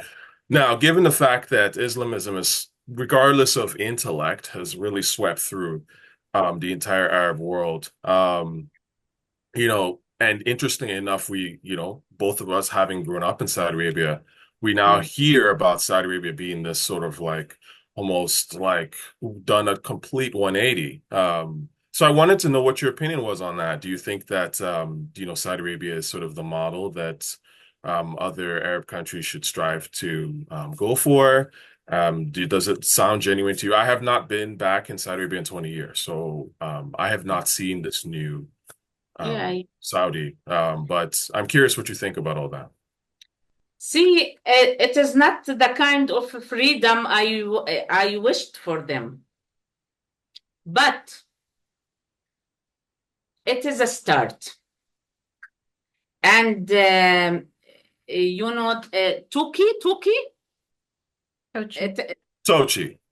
Toshi. See, Toshi, it's a start, and the start not from the higher management of Saudi Arabia or the ruler. Actually, he was clever enough to know that there is a movement in Saudi Arabia. There is I can tell this story about Saudi ladies. About cars, everybody knows. Driving cars, they drove the car. But imagine till that time, that they went out from the jail, but still they are not going back to their jobs, as much as I know, because I left Saudi Arabia 6 years ago. But as much as I know, they did not get back to their jobs. The ladies who did this movement of driving cars without permit, without permission. All the professors and like that from university and like that, they were terminated, fired, and they did not come back to their job. That gave us another, but okay, it is okay. But I will tell you a story that there is a movement in Saudi Arabia since years. Because when I went to divorce my husband, my ex-husband, the father of my daughter, it was in the court. He refused to divorce me normally, I went to the court. Sharia court in Saudi Arabia. And I was in the waiting area of ladies, and I saw something on the walls. What is this? It's something, many writings on the walls and drawings. What is this? Then I focused like this, and those are the ladies, Saudi ladies. They wrote their stories in the waiting area of female waiting area in the court. And they were giving other ladies advices about the judge is feminist, the judge is not feminist, the judge is this judge by name, imagine. And they started this secretary is sexual harasser, don't go to him, don't trust this man, don't. And I did like this to get the custody of my daughters. I can't. This was, but I couldn't even photograph it because they take the mobiles. Imagine that they were writing all the walls, all the stories, all the kinds of stories. Women of Saudi Arabia. And because they cannot write this in newspaper, they cannot write this in a box. They cannot express themselves or their support to other ladies, but they invented this way to connect each other and to the message will be delivered to the other ladies. Great movement.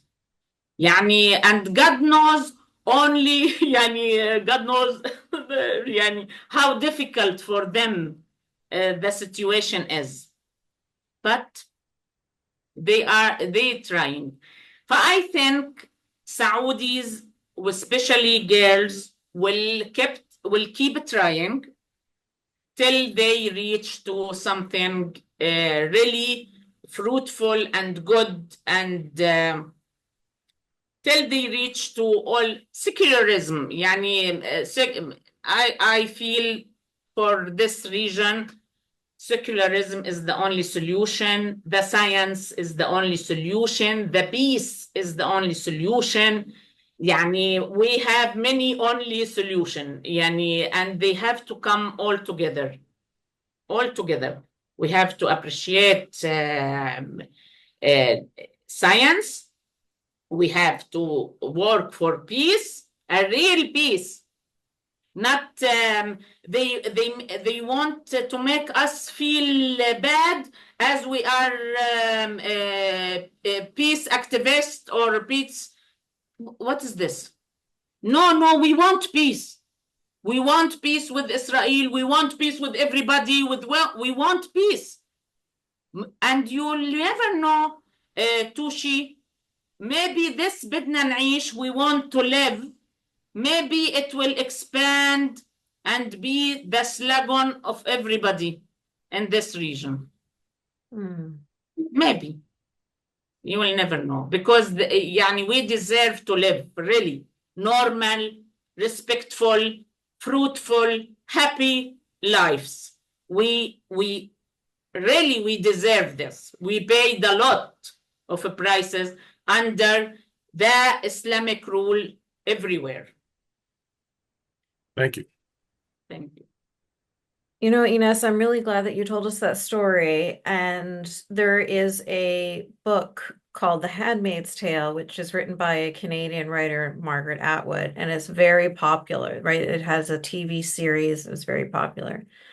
And in that, it's like this dystopian future where it's just, you know, extreme misogyny and women are treated like cattle. And in that book, they have the women scraping slogans of support to each other into the walls, hidden. And this is the reality for Saudi women. That's why we are all human beings. We are all one. We are all human beings. Just, we are humans. يعني there is no way beating يعني you will feel beating is something normal in Egypt مثلا. And in America it is forbidden, and in Egypt مثلا. As an example. Yeah, beating is beating. It's something bad. Everybody knows it is something bad. يعني we don't, it is not rocket science. It is simple as that. If you see a father beating his child, you'll feel bad. For sure. Even if I am American, I'll feel bad. I am Egyptian, I'll feel bad. I am Somalian, I'll feel bad. There is no way that these ugly things will suddenly be good things. يعني forcing hijab, it is something ugly. There is no way, whatever you do, whatever you say, you will not make it freedom. We know, and we are the only one have the right to talk about it. Not at all the Western ladies or like that. Even the ones converted to Islam and like this, You cannot say something like this.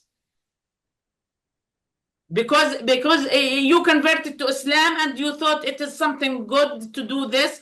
Your experience, it is your experience. Please don't make it general to all of us, Mhm. because it is not. It Yeah. is not. They're the worst. They Mm. provide cover, so much cover. Sarah, you're next. Hi, Yasmin. Hi, Enas. I adore you. Yeah. I had like 3 different questions. You answered all 3 of them already. Kochi asked one. You talked about hijab already. I'll talk about it again. But I adore you. I adore the fact that like in my head it's gonna be Enas the book smuggler from now on. You are a smuggler. Like I cannot imagine living without books, and the fact that you smuggle books. Other than any, like not chocolate, not alcohol, not like not Western clothing, books, and you have a system for it not to be like found, and you can just take this through the airport, and you're just shivering that what if they find it? Like I love that story. I love that you are a rebellious person, and I can only imagine how dangerous that might have been for you growing up in all these Islamic nations. Yes. And I don't think it's gotten any better. So that would make no sense. But you were talking about hijab, and yes, the Western white women who have this fetish of being humiliated and they take that as freedom. That is not the problem.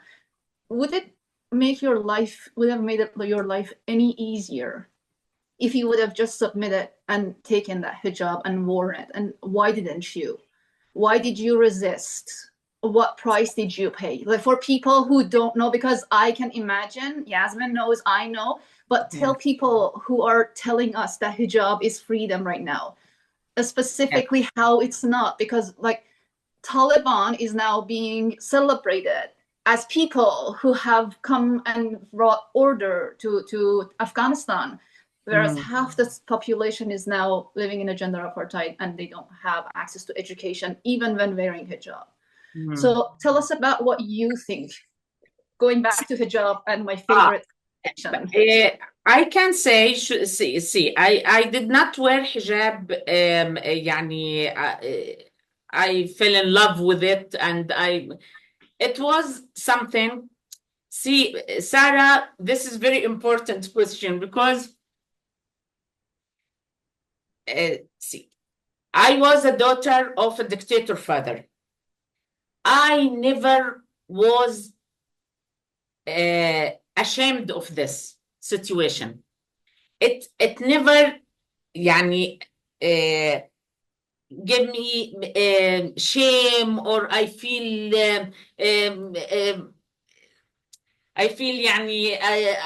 unlucky. I felt unlucky طبعا, but not humiliated by his actions. It was always in my mind that these actions are his actions. He should be ashamed of, not me. Not as I am a beaten daughter or humiliated or living in with unhappy mother. It wasn't like this.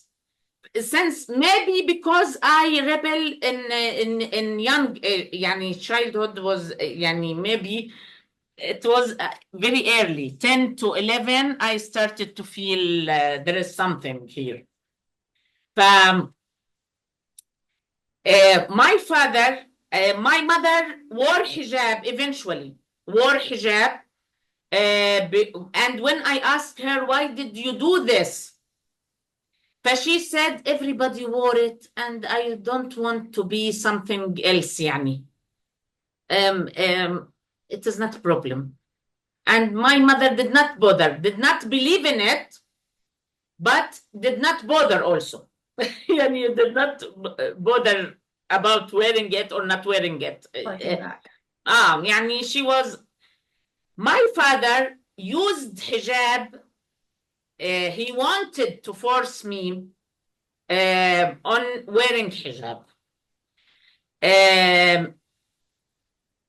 my sister, older than me by 2 years, she wore it because the teachers in Saudi Arabia were doing this campaign to make all the foreigner Muslim girls wear hijab. As طبعا they weren't talking about hijab to Saudi girls, but they were talking about hijab with foreigners, يعني Egyptians, Palestinians, Syrians, Iranians, any nationalities there are living there. My sister was convinced and she wore it when she was just 16. For now, and it was something يعني not celebrated, not humiliated. يعني it was okay يعني in the family. My father eventually he wanted me to wear hijab and asked my mother, because he does not like to face me, Sarah, too much. Because he told my mother, Enas has a long tongue. لسانها طويل. Me too. Yes, That's what they would always say to me. exactly. She has a long tongue. That means tongue, and it is always talks like a robe on my neck. good. He started to tell her, all the girls wore hijab and your daughter did not wear it. Why not to put hijab? Tell her to wear hijab. And this, for this week, surrendering lady stood and told him, go and tell her to wear hijab. Mm-hmm. I feel shy that I will tell a girl in her 20s wear hijab or not, what to wear or not to wear. I feel shy. It is ill-mannered to tell a grown human beings what to wear and not to what to wear and not to wear. But she stood on my side and she said, if you want to talk with her about hijab, go and talk with her about hijab. And I can remember one incident. We were after this Gaza issue, and after he did all those crimes in us, I can remember one story. We were eating lunch. He said, it is hijab is good, and why not to wear hijab? I told him, what you will give me if I wear hijab? You didn't my sister before me wore hijab, and I did not see any change in your treatment. Your treatment is still زي الزفت. Your yes, I They told her zift means bad, basically. very bad. You are treating her still Like dirt, I mean. you are doing nothing for her and to favor this hijab or something. You did nothing to her. What you will give me? You will send me to finish my master degree in Europe to study if I wore hijab? You will not do. What? And I don't want to wear it. If you want me to wear it, you have to pay for it. Do something. Okay. I told them, do something. Give me something so I can, you will send me to master degree I wanted this very badly. To go to Europe, to go to England actually, to make a master degree. You will not do this to me. Why to wear it for you? Why to wear it for you? Like this. I can't say, but there was from the society It was بقى all the girls in my age, they wore it. Oh, they put on hijab, all of them. Most of many. But there was, from the society, there was something, يعني, Pressure. when you are wearing hijab, when like this. But I saw something, I have to tell you, girls, when you really ignore this, they feel fed up. The society feel, go to hell, she will never wear it. يعني, you know, this, she will never put on hijab. خلاص, leave her. When you خلاص, when you graduated from university, you went to war, and like that, they will leave you. They will feel يعني total loss. But they will not repeat. خلاص, we were protected. خلاص. After getting job without wearing hijab, without submitting to this, يعني we reach to the age they cannot يعني talk anymore about it. It was the situation like this with the Palestinian community in Saudi Arabia. They stopped talking about it. See, my sister, I have to tell you, we are 6 cousins of Egyptian side. We are 6 cousins, girls. 2 of us resisted hijab all the years. يعني we resisted to wear hijab. We refused. And 4 of them, they were hijabis.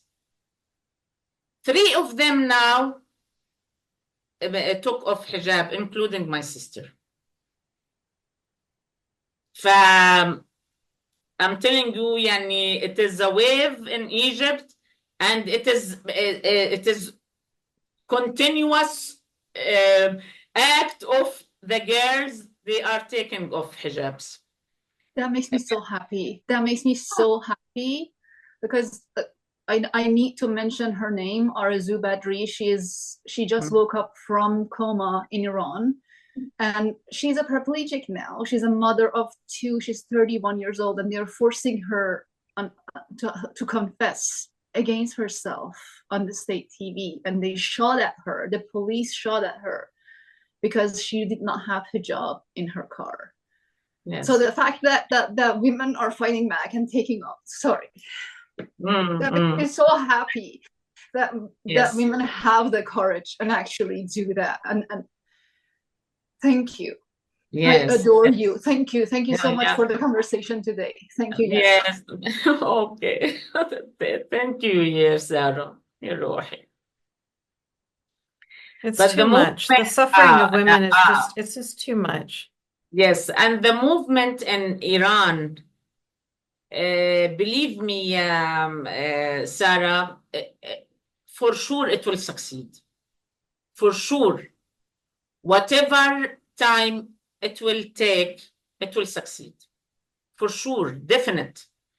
There is, because Iran,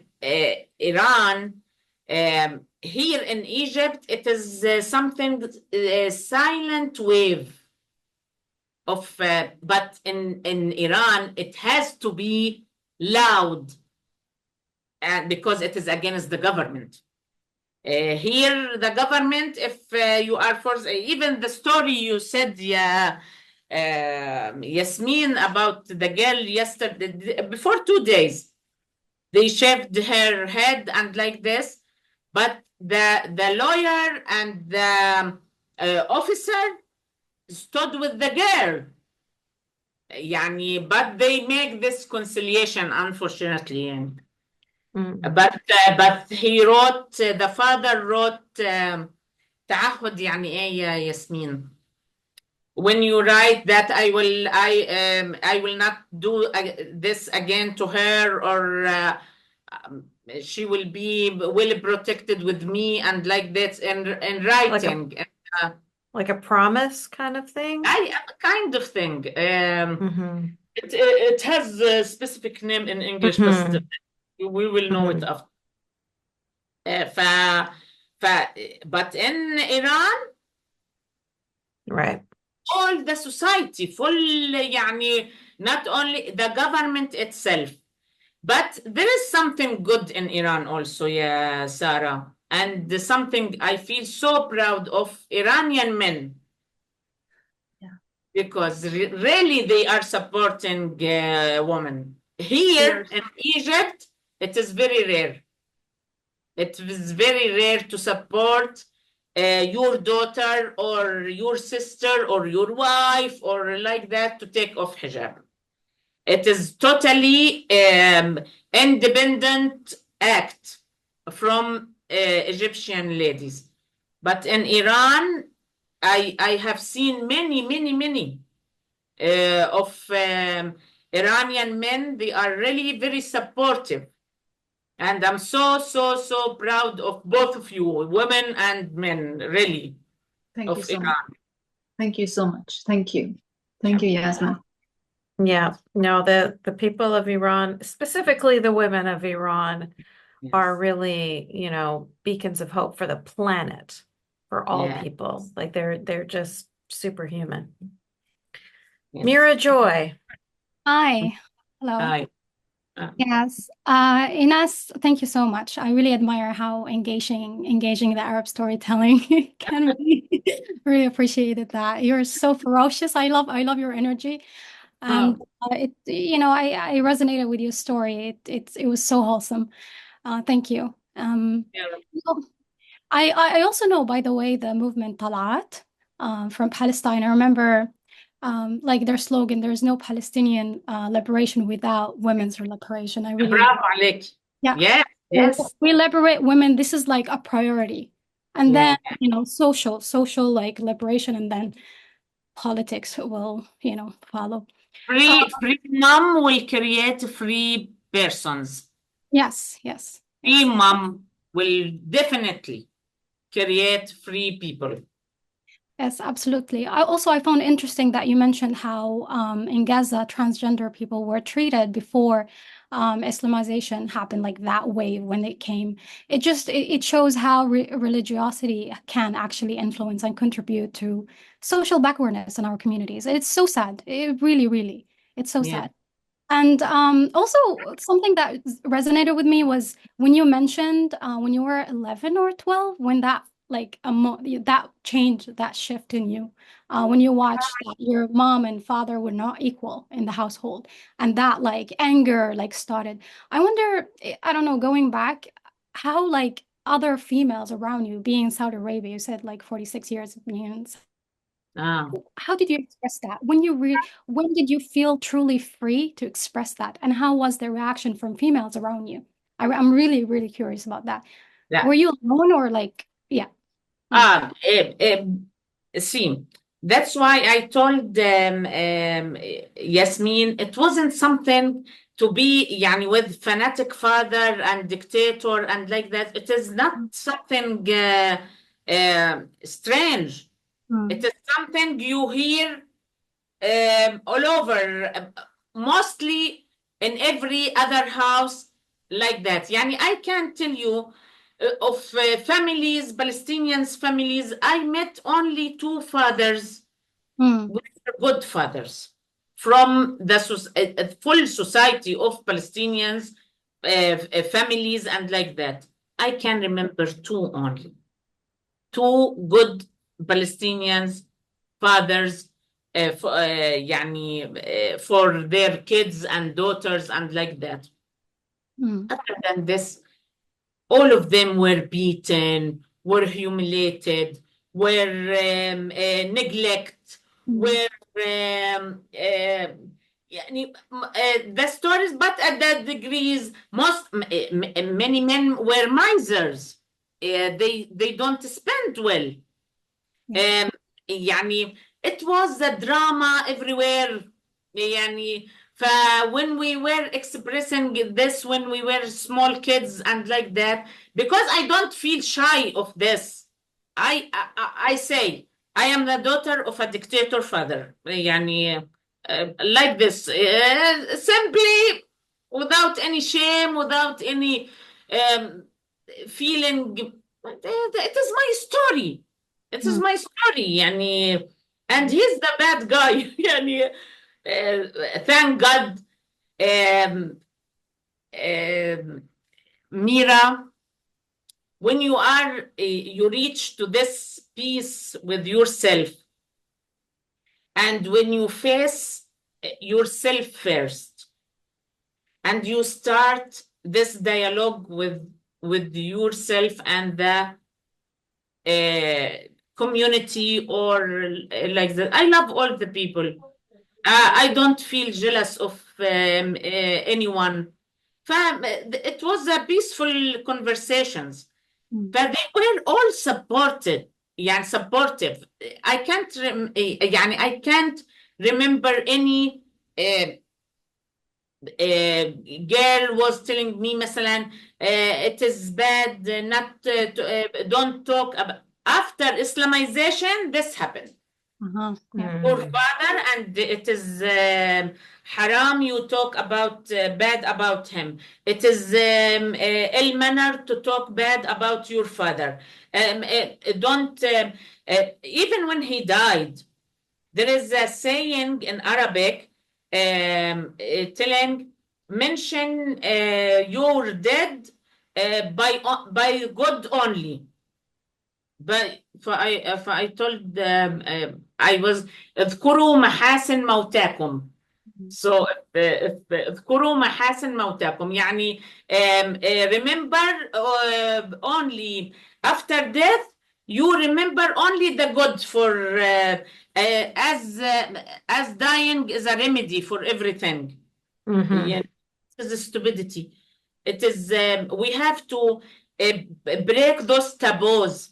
What we were grown up with those stupid taboos, we have to break it. And thank God I am cycle breaker. يعني I am really cycle breaker. يعني for my daughter, I never compared her to anyone. I never let her down. I never talked about religion, although it was Saudi Arabia. And she left when she was in 6th grade. I never talked يعني about religion to her. Even she came from the school and told me, are we Muslim, Mama?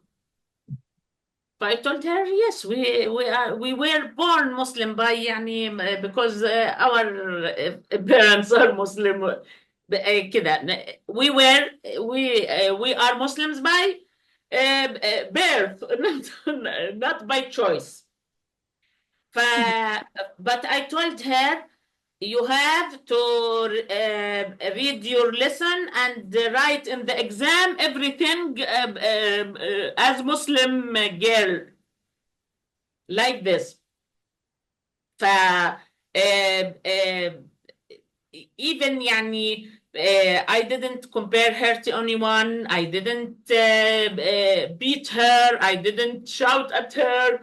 I shout طبعا as a normal mother. When she made me crazy, I shout for sure. But Yeah. not as a regular psychopath.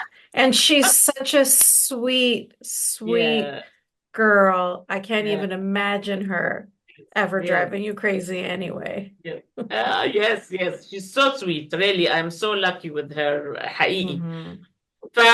like that. In those days, it wasn't. It was يعني we were normally talking, يا Mira. We were normally talking about our things. And I want to mention also طلعات.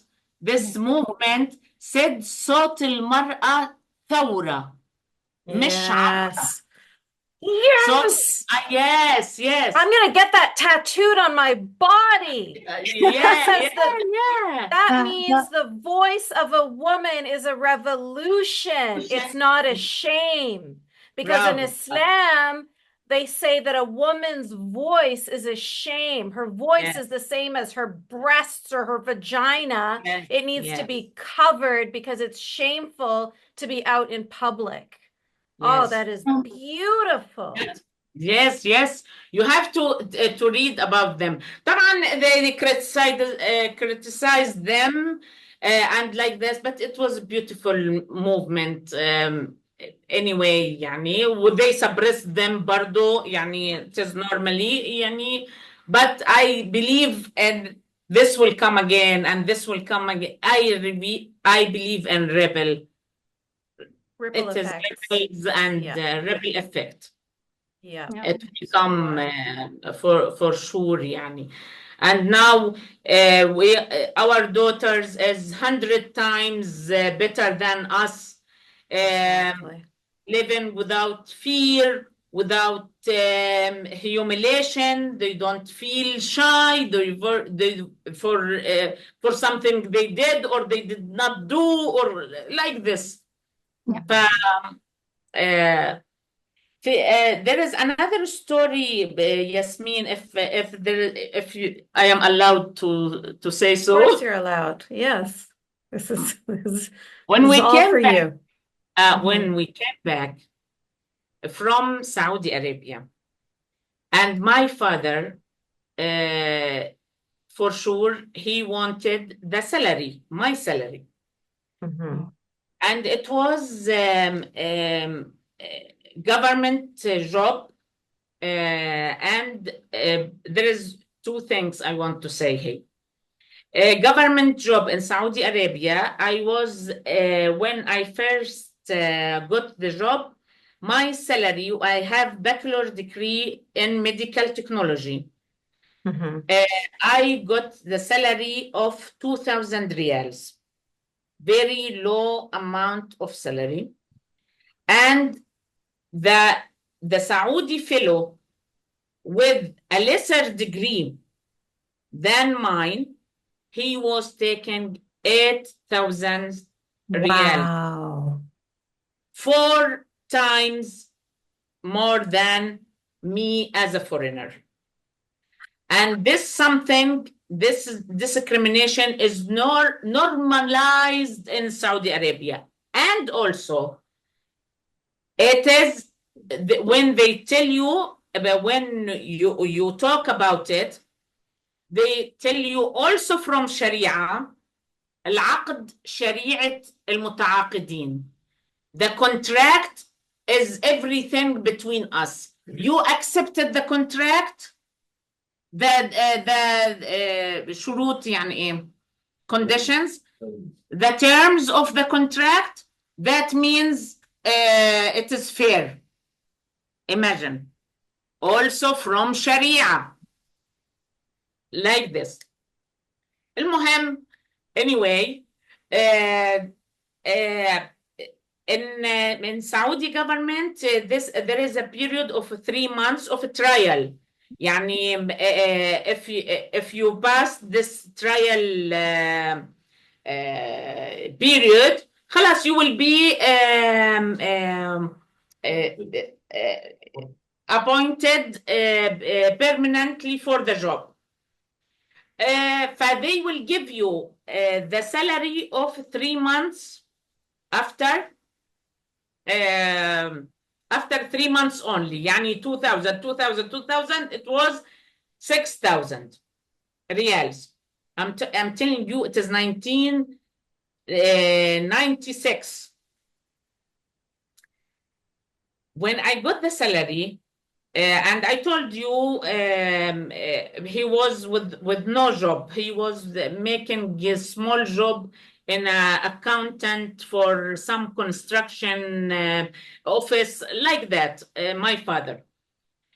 There was no good income for us. We became bad, the economical situation declined. And my brother, the youngest one was studying university in Jordan. And I wanted to help him because I am the only regular income for the house. I put 4,000 riyals in an envelope in the drawer of the expenses. يعني there was a drawer in our home, maybe every home has this drawer, I think. يعني. For the money, the cash, I put, and I wrote on the envelope for my brother education. Then after that, I took 1,000 riyals and I gave my mom 1,000 riyals. So then he came and he looked to the envelope and he found only 4,000 riyals. So he came to me. That time, girls and guys, my duty was separate. يعني I will go to work from 7:30 to 12:30, and then from 4 o'clock to 8 o'clock in the night. It was split called split duty. 4 hours in the morning, 4 hours afternoon. It was this time between 12 and 4. He came and he saw that the 4,000 only. Then he told me, put all the money. The money is not all the money you took. Put all your salary here in the envelope. I told him I will not do. He told me, you will do it. You put all your salary here in the envelope. I told him, I will not do. If you will not do, you will not go to work. You are not permitted to go to work. I told him, so what? No problem.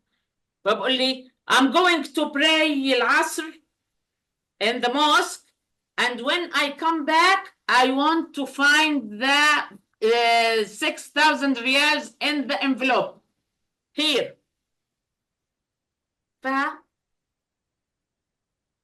خلاص, he went to pray and he will come after half an hour or something. And my mother should see how fearful. She took the 1,000 riyals and gave it to me and told me, give it to him, I don't want anything. Then Yamira and everybody, I exploded. I told her, what do you want him to do more than what he did with us? What do you want? What he will do more? He will kill us. He's coward, he will not kill us. And go to jail. What do you want? I was bad. You will not believe the anger. I was going crazy. I told her, please, either you support me 100 times, I told you. Either you stand, you back me up, you back my back, or shut up. You don't know, you are in front of him keeping quiet, at least in front of him. You do the same. But I will manage this.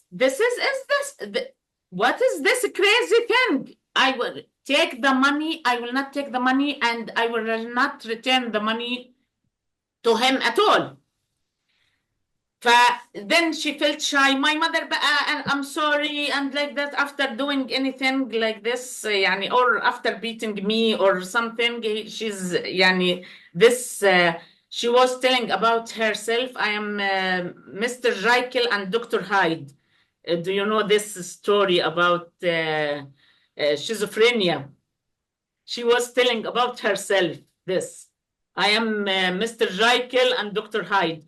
It is very good novel for schizophrenia. المهم فطبعا he did not, he came back from عصر prayer and he did not find the money. The money was the same. He told me, I told you put all the money in the drawer. I told him, and I told you I will not put the money in the drawer. That's all what, and you have to thank me because it is your responsibility to spend money on your son's education, not mine. You have to thank me for this. But he told me, put the money or you will not go to work. But I told him, I will not go to work. I will not put the money and I will not go to work. But he looked at me and he told me, what you are saying? I told him, I'm saying I will not go to work. If I have to choose between giving you my money, all my money, or not to go to work, I will choose not to go to work. What do you think of yourself, Baba? What do you think of life with you, Baba? We live with you like a cattle of goats and sheep and like that. What is living with you? Living with you is nothing. Is nothing. Living with you is nothing. You think that we live with you as a respected human beings? We live with you like sheep and cows and herd of cattle and we are nothing. You will stop giving me food and water? You stop giving me food and water. What is it? What is it? What? Life with you is worth nothing. But to lose it is also nothing. Is also nothing. After that, he told me, go dress up, I will drop you to work. I told him, yes, I will go to work with my conditions, and there is one condition for you. Like, only what? I told him, this is your last time in your life to threaten me with something you fear it the most. Well, like very ferocious. Yes. I wish I had a mother or like an aunt that would give me these stories when I was a teenager to speak like, yeah. Because when Yamira, when you see it all, Yeah. everything is clear. He did it. He did everything bad he could do. So it's clear to you. He's, if I didn't go to work, he will die. He will fail and die with heart attack. Yeah. Because I am the only source of money that time. I'm the only regular source of money. So he will lose it. But I told him that never. It is your last time. Last time to threaten me. And it happened. I spent my money the way I wanted. I helped my brother. I kept what I kept. I managed what I managed. Like this. But unfortunately, for all this horrific situation and stories, my mother got colon cancer. And she died very early, in the age of 51.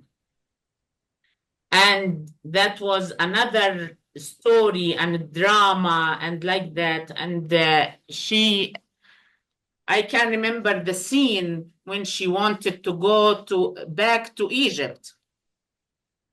And she asked me to take her there.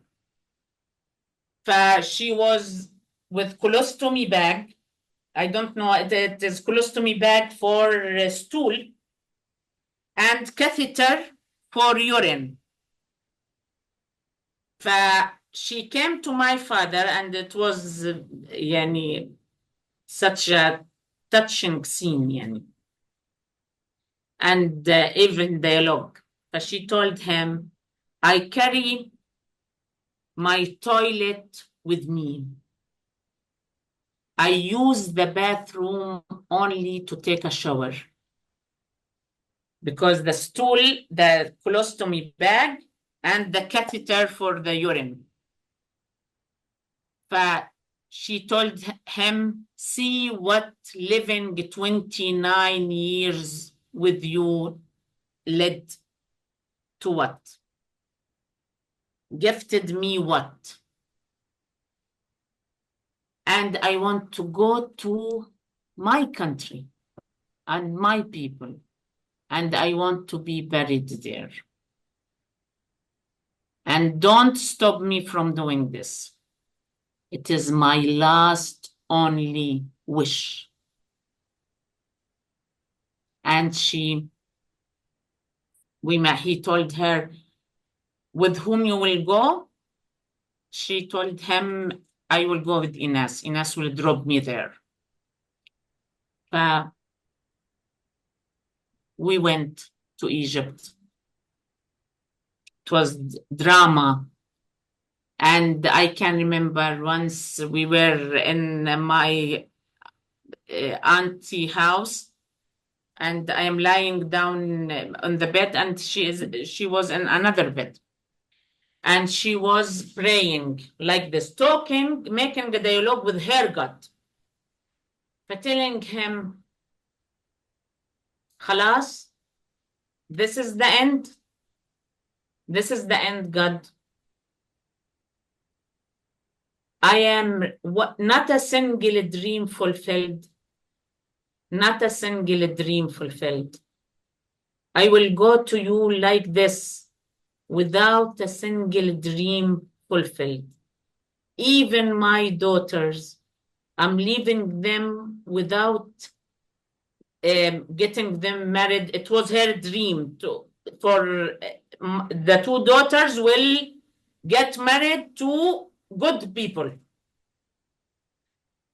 She told like this, and I was hearing the full dialogue. It was very touching. I'm bad. Do you think I am really bad? I am bad. I know I am bad. I allowed my kids to live with this monster like animals. They were treated like animals.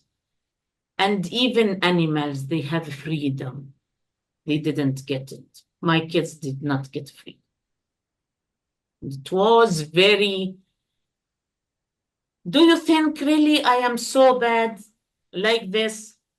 Do you think? And even there is some handwriting in her last days. She wrote something like this in this regard also. And once she told me, this is the جزاء الصابرين. This is when you do, you get patient for something bad. Is it because in the Islamic in the Islamic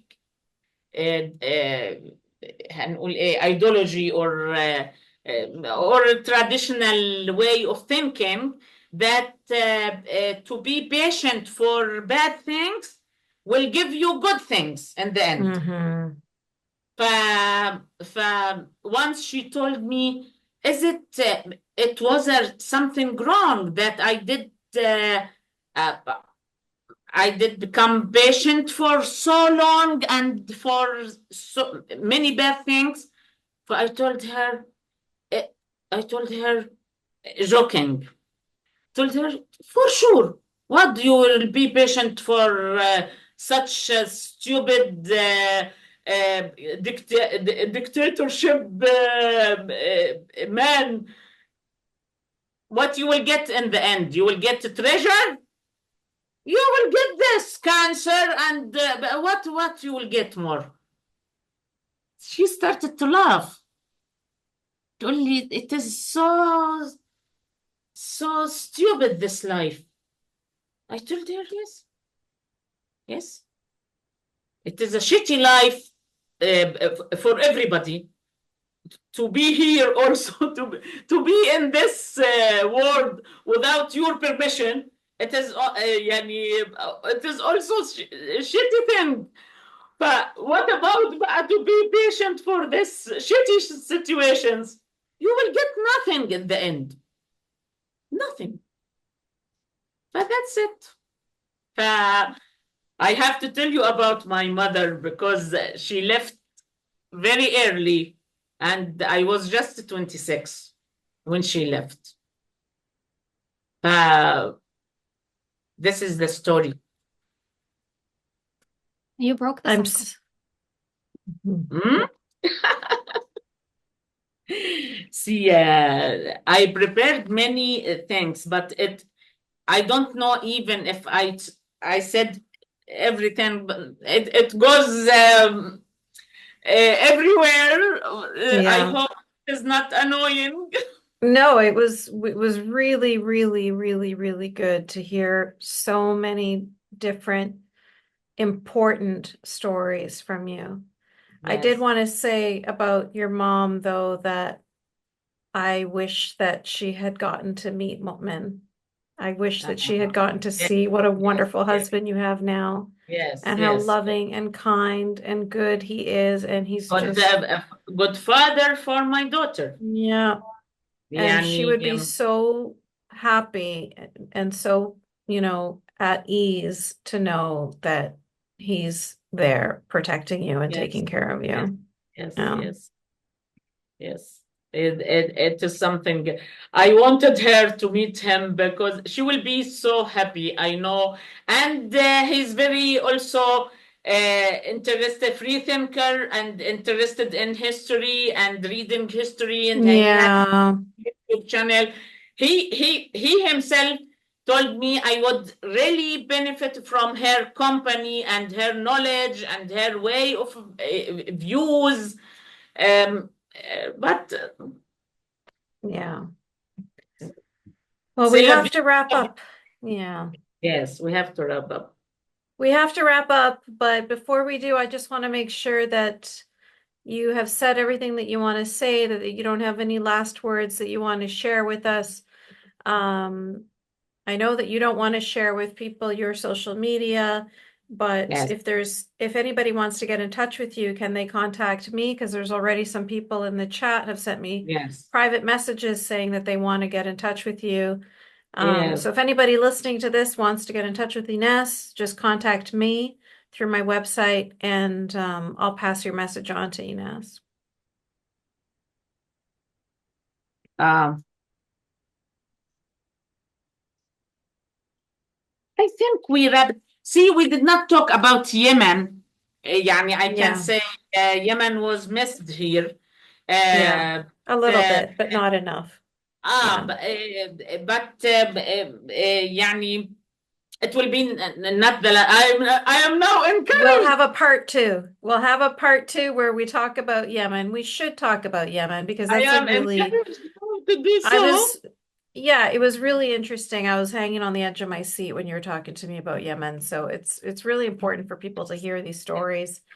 They really Yes. think they have this image of people in the Muslim and Arab world as like these caricatures, like these static caricatures.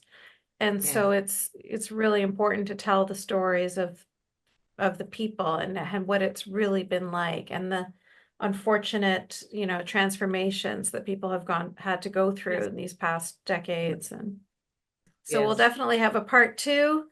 And but for now, I want to say thank you. Thank you so much. Thank you. Mwah. Thank you all. Love you all the people. I heard you their voice, or I didn't. Valerie, Lamont, Donna. You have a beautiful There's name. 20 people that you're gonna have to read their names. Very you. Cindy, everybody. Thank you very much. Rachel, مش عارفة أنطق. Everybody who's here, everybody. and Thank everybody you who's very much. listening, and everybody who's watching on YouTube. Yes, Thank yes. you all.